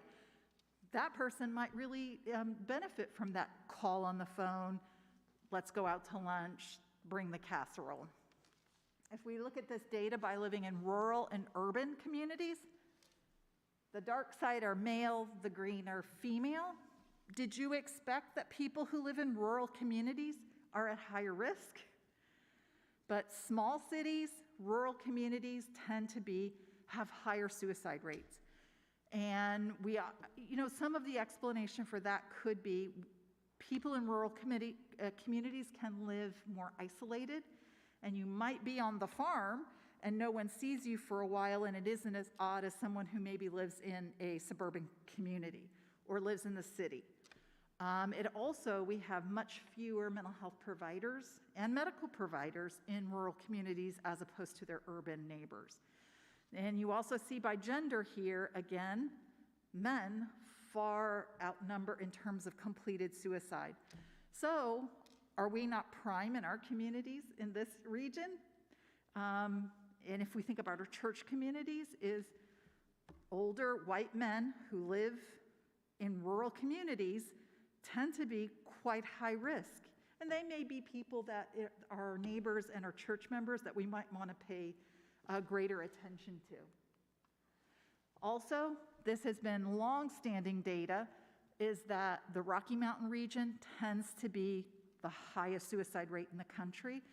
The darker the color, the higher the suicide rate. But the West in general, again, the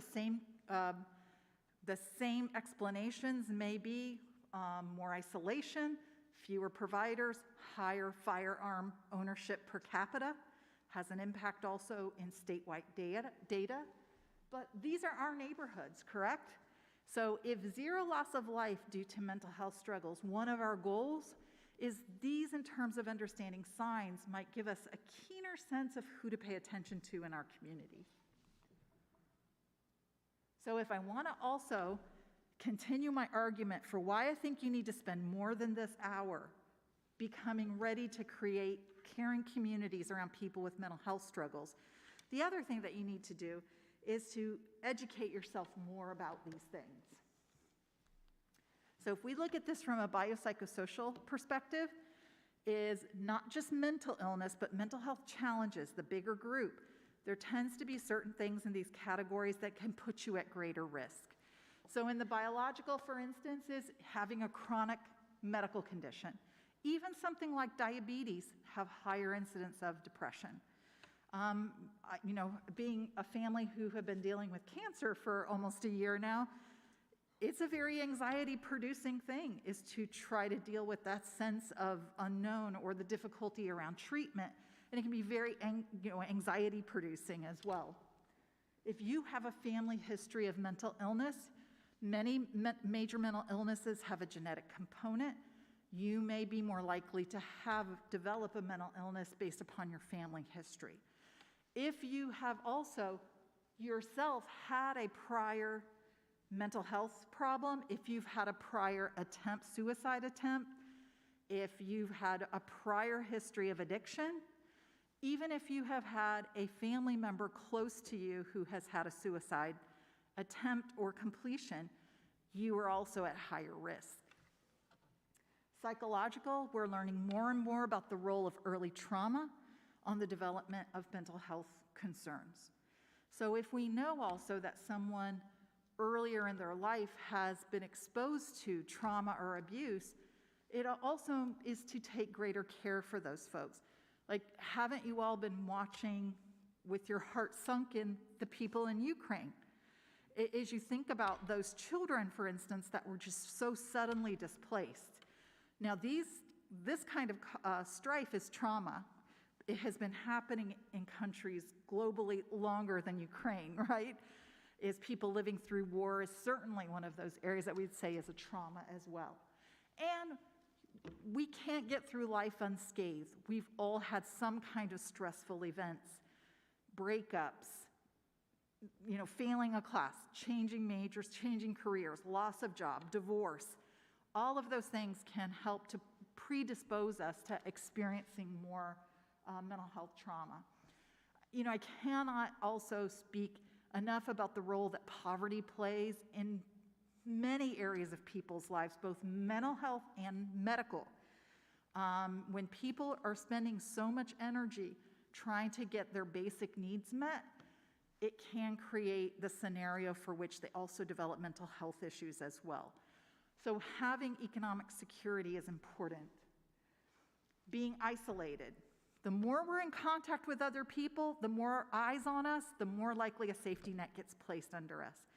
That is a worry for the mental health developments post-pandemic, when we have all been sort of going through greater isolation than we did in the past. And the stigma certainly associated with mental illness, but there are stigma associated with other areas too. Other groups that are at higher risk for suicide are the LGBTQ community, and especially the youth in these groups who often are often stigmatized or often put out of their families as a result of coming out. They have a very high suicide rate as a group. So stigma is also a concern. Stigma associated with mental illness also keeps people from talking about the struggles that they're having and seeking treatment as well. But look at these protective factors. This is not rocket science. So for instance, it's just having good nutrition. Sometimes having poor nutrition has a relationship to poverty. Sometimes, though, it has a relationship between I don't feel like eating, I don't feel like grocery shopping, I don't feel like cooking, and their nutrition slides. They also, depressed and anxious people often do not move their bodies as much as they should. And being a member of a caring community may mean all you're doing is taking a walk with someone, because you are both there, engaged with them, expressing care, and you're getting that person to move as well. You might not have to have anything earth-shattering to say other than, let's go walk around the block. The lilacs are coming soon, let's just be outside.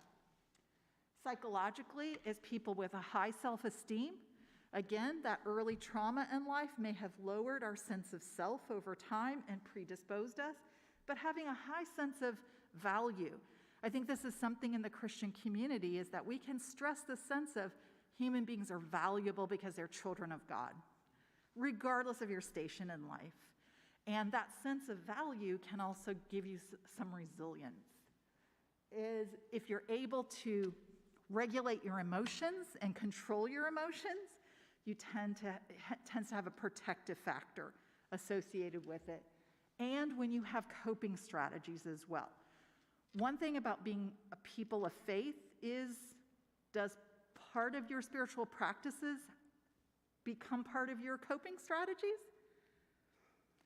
For many of us, prayer alone, personal devotion, Sometimes coming into the sanctuary, that you realize you're part of a bigger community, is those things themselves, and it's probably the association with religiosity and spirituality having protective qualities. Cultural identity and belonging, this should also be one of our concerns about issues like racism, sexism, classism, homophobia, is when people feel excluded from, it also can create the conditions for feeling more emotional strife. However, is the sense of belonging is protective. Having good support systems and relationships. Some of the most serious mental health disorders like schizophrenia, those people often have the fewest number of people in their support system. So the more people in your system, the more protective it is, the more resilient the individual is. And again, as opposed to poverty, economic stability has a protective quality when people are spending less time, resources, psychic energy on getting their basic needs met. This stuff is not rocket science, right? Is most of us can provide some aspect of this resiliency as neighbors, church members, friends, loved ones. So I'm going to highlight there are more than just these two, but I would recommend at least two formal training programs. One is called LEARN, that was developed by the University of Washington, and it is a suicide prevention program. LEARN stands for Look for Signs, Empathize and Listen, Ask Directly About Suicide, Reduce the Dangers, and the next steps is who should you connect the person to in the professional world.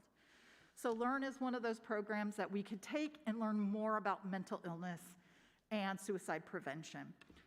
Comprehensive Mental Health, even here in Walla Walla Valley, sometimes provides those trainings. One of the programs I'm more familiar with, because I'm a certified trainer, is Mental Health First Aid. It operates on the same notion as basic first aid, is if somebody falls or starts bleeding in the lobby here, I don't know exactly what to do medically, but I know what to do to keep them safe and stable until the emergency medical arrive, right? I can do that. Mental health first aid works in the same idea, but with mental health symptoms.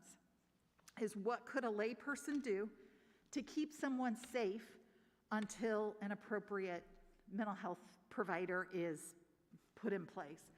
So, I have a co-trainer that we teach these classes, but we're not the only people in Walla Walla that teach these, or anywhere, to be honest, in the world. You can take it online now. They're often free in your community to take these trainings to learn more specific strategies. And they are not the only two. But Mental Health First Aid teaches similar steps to the LEARN program. Is assess for risk of suicide and harm, listen non-judgmentally, give reassurance and information, and encourage appropriate professional help, and encourage self-help and other support strategies. So those are kind of the action plan that a layperson could learn to intervene, to keep someone safe until an appropriate professional was engaged. So having knowledge of your community resources. So this is going to be different from community to community, but I would encourage you is to have a goal of creating a one-page document that you could stick on your refrigerator with some resources that you could call if someone was struggling. So some of the things that you should include on your list are, here's a reason, is, so based on the SAMHSA report, most recent, this has been an ongoing data source, is people often do not seek professional help. In fact, in this survey, 40% of people who had a mental illness had not sought treatment in the year prior. And some of that has to do with access to care, cost, but sometimes it's stigma. Is people don't want to think about themselves as having a mental illness, and it just reinforces it to go. Or they don't like the treatments, the way the treatment or medication feels. But a lot of the longer the delay for treatment, the worse the outcome often. So the more we intervene sooner, the better for individuals. The people who see people struggle early on are usually people in their close sphere. You know, by the time sometimes a professional comes involved, a person has already experienced a crisis at that point. So early intervention is important. Recovery is a term and model that we've been using now in mental illness, not just in substance abuse, that people can learn to live with, either if they have a mental illness, or people can recover from those mental health challenges and they can be restored back to full mental health. That gives people the sense of hope that there is a means to deal with the struggles that they're having. People are more likely to act on those suggestions when they come from someone close to them. And partly that's because we trust, you listen to people you trust. This goes even for professional practitioners. Sometimes people feel more comfortable talking to their medical providers. And when a medical provider or someone close to you suggests something, a person often takes that a little bit more serious than a stranger. And our goal always is to be, when we're part of a caring community, is to connect people to the appropriate mental health resources. So here's who you should include on your list. If you live in a community like ours, you know, either a big small town or a little city, I don't know how you want to look at Walla Walla, is we want to know who are the mental health and the substance abuse providers. So we don't have a huge list here in Walla Walla Valley. You know, we have comprehensive mental health, and we have a couple of outpatient substance abuse treatment. The only detox center is in Pendleton, Oregon, so we don't even have one in, you know, the Washington side. So, you know, that's really just like 3-4 resources that might end up on the list there. So when I say walk-in options is, could you bring someone and they could get services like an emergency room? We don't have something like that in Walla Walla, but if you live in a city that has a psychiatric hospital, for instance, they might have an emergency room for psychiatric issues, that the person could be seen just like in an emergency room. What we have in Walla Walla is crisis psychiatric services. So we can call a crisis line in Walla Walla County, and the person will take information about your concern, and they will send a professional on site to evaluate to see what kinds of services that individual needs. And the other is hotlines, is knowing the major hotlines that are available that a person could call 24 hours a day if they were struggling, and someone will talk to them on the phone and help them and connect them to resources. So here, if we say who are the professionals, so who provides primary medical care? Who do you go to get your primary care? I go to a family practitioner, a physician. Some of us might go to a nurse practitioner or a physician assistant, but these are the people who do our general medical care.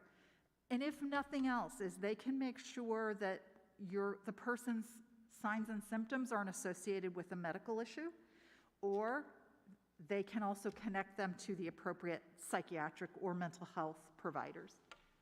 When we say a mental health provider, who do you think of there? What professions? What? Psychiatrist, and a psychiatrist is a medical doctor who can prescribe and manage medications and is specifically trained in mental health and neurology issues. Psychologists, yeah, people like me, clinical social workers, mental health counselors. Some nurse practitioners are specifically trained in psychiatry also. So those are who we would see as the mental health providers. Substance abuse professionals are often people in the above two categories by training, but they have specific specialized training in substance abuse. Fewer people have co-occurring experience. That patient who has both mental health and substance abuse issues, they're generally, as people treat the substance abuse and then they treat the mental health issue, but increasingly we're starting to see people treating together, the co-occurrence. And then crisis support could be hotline. It could be, like for us, is calling the crisis response team that comes in to help. Someone in the earlier session said, that they noticed pastors weren't on the list. And he was a pastor, and he said, and he didn't think he belonged on the list, even though he says he's often the first person that people call. And I think probably, I don't know, Andreas, if you want to pipe in, but probably if we ask most pastors, they would prefer that somebody call these people. Yes?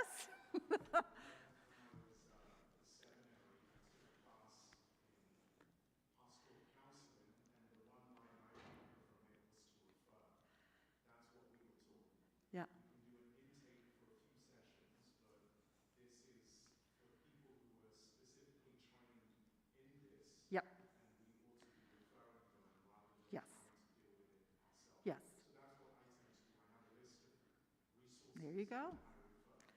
Yeah, you have a toolkit. You've already developed your toolkit. I do think that a place that I think pastors may be appropriate for this list is, I think pastors are particularly good with life crises. Death, divorce, some of those things for which maybe the person doesn't have a mental illness, but it's distressing. And I would say that's a professional skill in those areas as well. But I would say that probably most pastors want to hand off mental health issues to mental health professionals. So urgent and emergency services, if nothing else, and you don't know what else to do, there's always the emergency room. They are, even though that may not be their specific training, they do have to deal with mental health problems in the emergency room, and they know how to connect to the appropriate people. Also, if you have a psychiatric hospital or a psychiatric center that has inpatient beds, they may be able to deal with someone on the spot.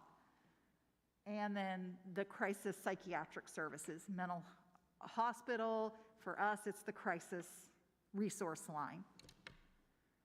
So, and when all fails, sometimes you do have to call 911, either for an ambulance or for law enforcement. And my caution would be in terms of calling 911, first of all, you should never put yourself in harm's way, ever. And if you feel unsafe, you should call 911. But remember that most law enforcement folks don't have much more training than the average person. They probably have training similar to what Andreas described. They might have gone to some initial thing. And the unusual behavior sometimes that someone with mental illness presents can sometimes put them in harm's way.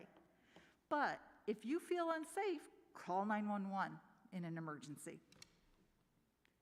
So here are the hotlines. They are not the only hotlines, but they are the major ones, for us at least in Walla Walla County, and nationwide in the instance of the top two.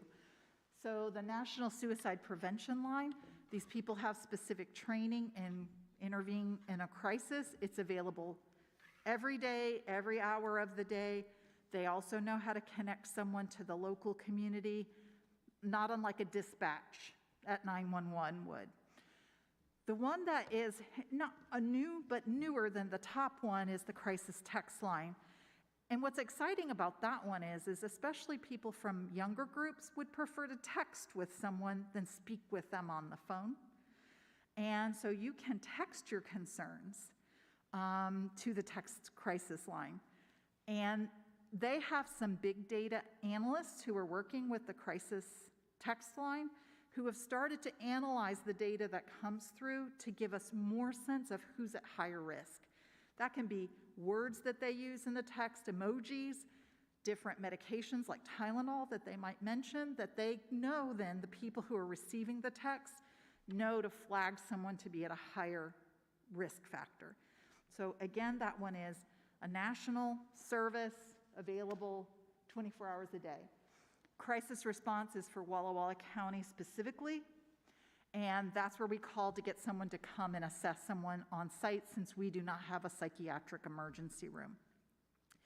The other crisis line that is not on this list that is is quite common is called the Trevor Project.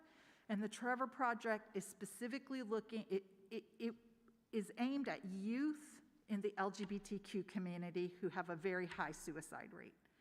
And so those folks are trained not only in crisis, but also the issues related to at-risk mental health for that community. So developing trust and appropriate boundaries. So what I want to say in general here is, like, we need to know what our lane is. Know your lane, stay in your lane, but also know that the way we conduct ourselves and the way we interact with people can demonstrate our trustworthiness to them. So for instance, lay people never diagnose and they never treat. So if I was interacting with someone that, even though I have a mental health background, if I was interacting with someone on the street or a friend or someone in my congregation, I am not acting as a professional in that standpoint, right? I too would be interacting as a layperson because I can't provide ongoing treatment. So I'm not going to treat, I'm not going to diagnose. We're not going to say to our neighbors is, I think you're an alcoholic, right? Is you say, I'm concerned, and you fill in with those observable signs. I'm concerned about you because I notice I haven't seen you lately. You know, you used to be at all the potlucks, used to be at prayer meeting every week, and I haven't seen you in a long time. And I've seen you crying and seem quite sad. It concerns me. Is we can say those things because I can see it with my own eyes, but be very careful about the judgmental qualifiers we sometimes put on it. We want in this area is trying to be the most trustworthy recipient of difficult information from people. Even though lay people are not held to confidentiality like professional people are, I would encourage you to act as if you are. Professional people also do not, if a person says they're going to harm themselves or harm someone else, we don't keep that private either, right? We report that.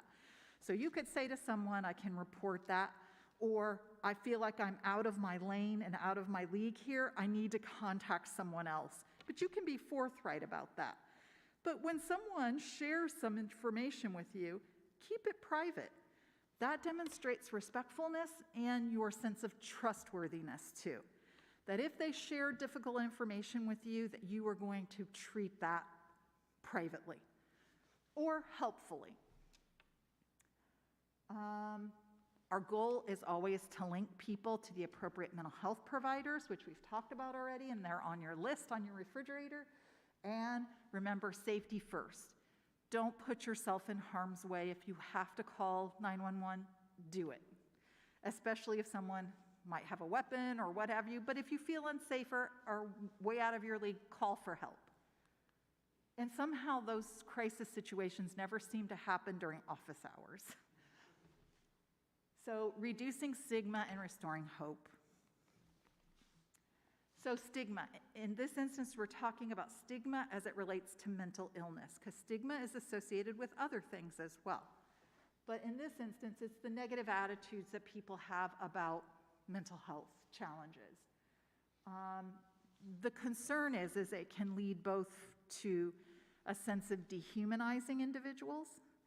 It can lead to discrimination in terms of access to certain kinds of services or holding certain professions or jobs. Also, is the worst part is there's a shame associated with stigma that really can impact and make the suffering intensified. Like I shared my family's been struggling with my husband's cancer. I do not in any way feel ashamed to say that, right? Because there is not a stigma associated with having cancer. He had by no fault of his own, he developed a disease. And you know what? Being part of a caring community like the University Church, the casseroles show up, the flowers show up, the calls come, people come to your door. This doesn't happen for people who have mental health problems. The casseroles don't show up. People don't feel okay standing up in front of a group and say, I have, fill in the blank, or my partner does. People may be concerned about saying those things for fear of losing their job or losing a reference from a professor or what have you. This is something that we can do as just regular citizens, is think carefully about the language we use to refer to people who have mental health problems. Like if you have a mental list, we have a lot of derogatory language that we use around crazy, all kinds of things that we'll say, is be careful, and also associating a person as their diagnosis. Like, that schizophrenic so-and-so. A person who has, this is a person who has schizophrenia, a person who has depression, a person who had, they are people first. So those kinds of things where we kind of check ourselves can really help us in this area to create safer environments. And recovery, you're accustomed to hearing that in relation to substance abuse, right? So when somebody who has a substance abuse disorder says they're in recovery, what do they mean by that? They have what? Some kind of addiction, right? Alcohol, drugs. They have an addiction, but usually when they say they're in recovery, they're not currently using the substance, correct? But they don't say that they no longer have addiction. The addiction is still there, but I'm living with it.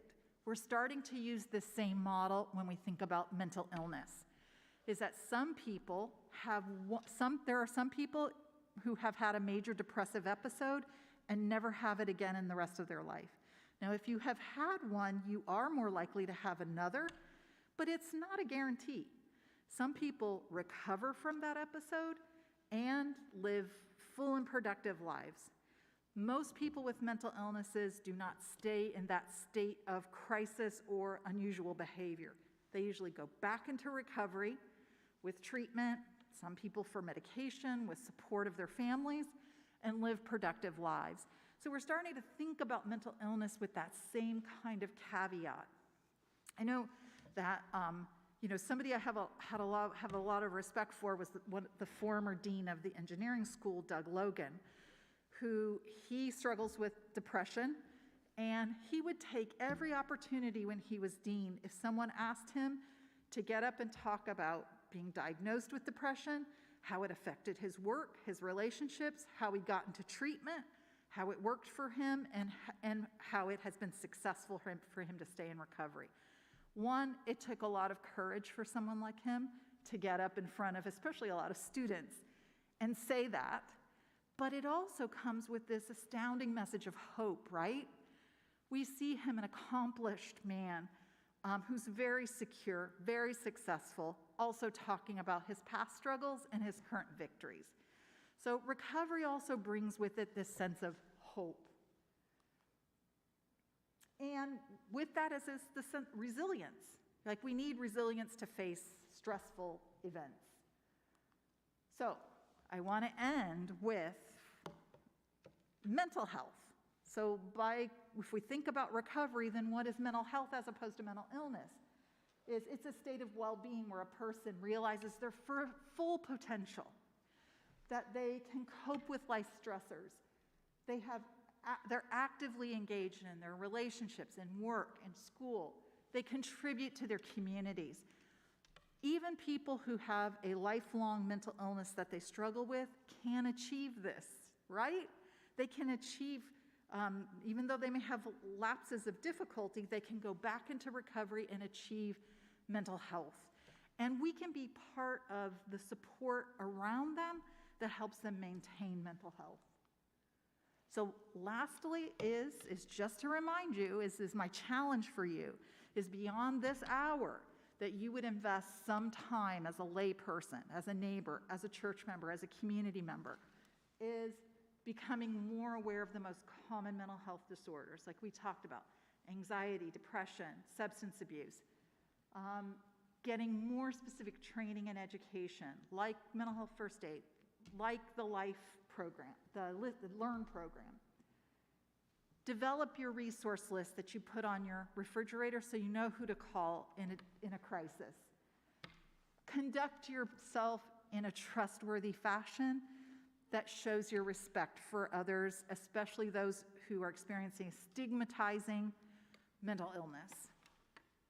And offer hope. So that is the end of my presentation, and this is one of those things that takes a community. But I think if everybody does a little bit, we can create the environment around people struggling with mental health challenges so it's easier for them to talk about it and reach out and get support and treatment. So I'm going to remind you of that Galatians text is carry each other's burdens, and in this way, you fulfill the law of Christ. So if you have questions, I'm happy to answer them. Questions? Well, I'll tell you what, is I'll hang out here in the front. If someone wants to ask me anything one-on-one, I'd be happy to answer any additional questions, but I appreciate you coming, and I appreciate you contemplating investing more time in this area. Thank you.